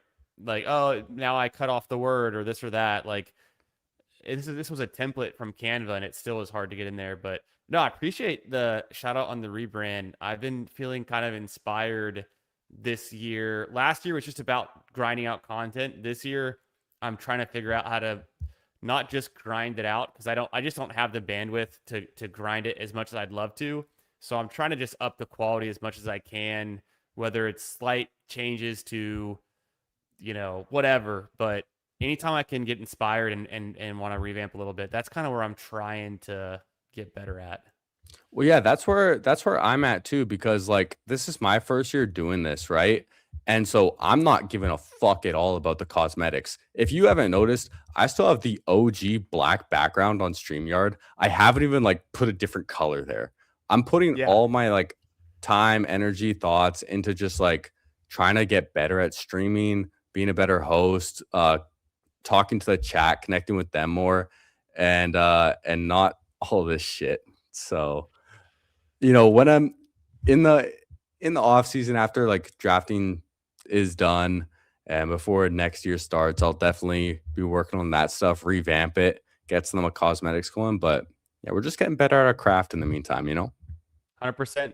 And hey, if you ever want to talk shop or talk content or anything, you can always reach out to me. Like you said, the season's coming fast. We're going to be there. Well, I don't know. Maybe we'll get to draft again, but if we don't, all of our drafts been super fun. And I'd love to connect with you at some point early in the season. Based on how many elims you have, perfect guest to come on and enjoy some of that elim sweat equity. So I think, if anything, let's look forward to that at the very least going forward. Oh, yeah, absolutely, man. And especially like scheduling wise, it'll be easier just because like I'm not going to be doing this every day. So I'll have more free time to like get all my other stuff done and uh have some like guest appearances and stuff too. But yeah, the Elam sweats are going to be fun. And I feel good about my Elams this year, man. Compared to last year, like I put a lot more like time and thought in my drafts. Whereas like last year I was kind of just half-assing them, not putting too much thought into them, if I'm being honest. But did most of mine on stream as well. So if I ship one on stream, that would just be incredible, man. But appreciate you again. Sub to Candyman, and we'll catch you guys later, man. Hey, damn it. Hey, down. Hey, buddy. Yo. Oh, oh, dude, I just fell off my stool too. Yo, what a way to end this stream. Okay.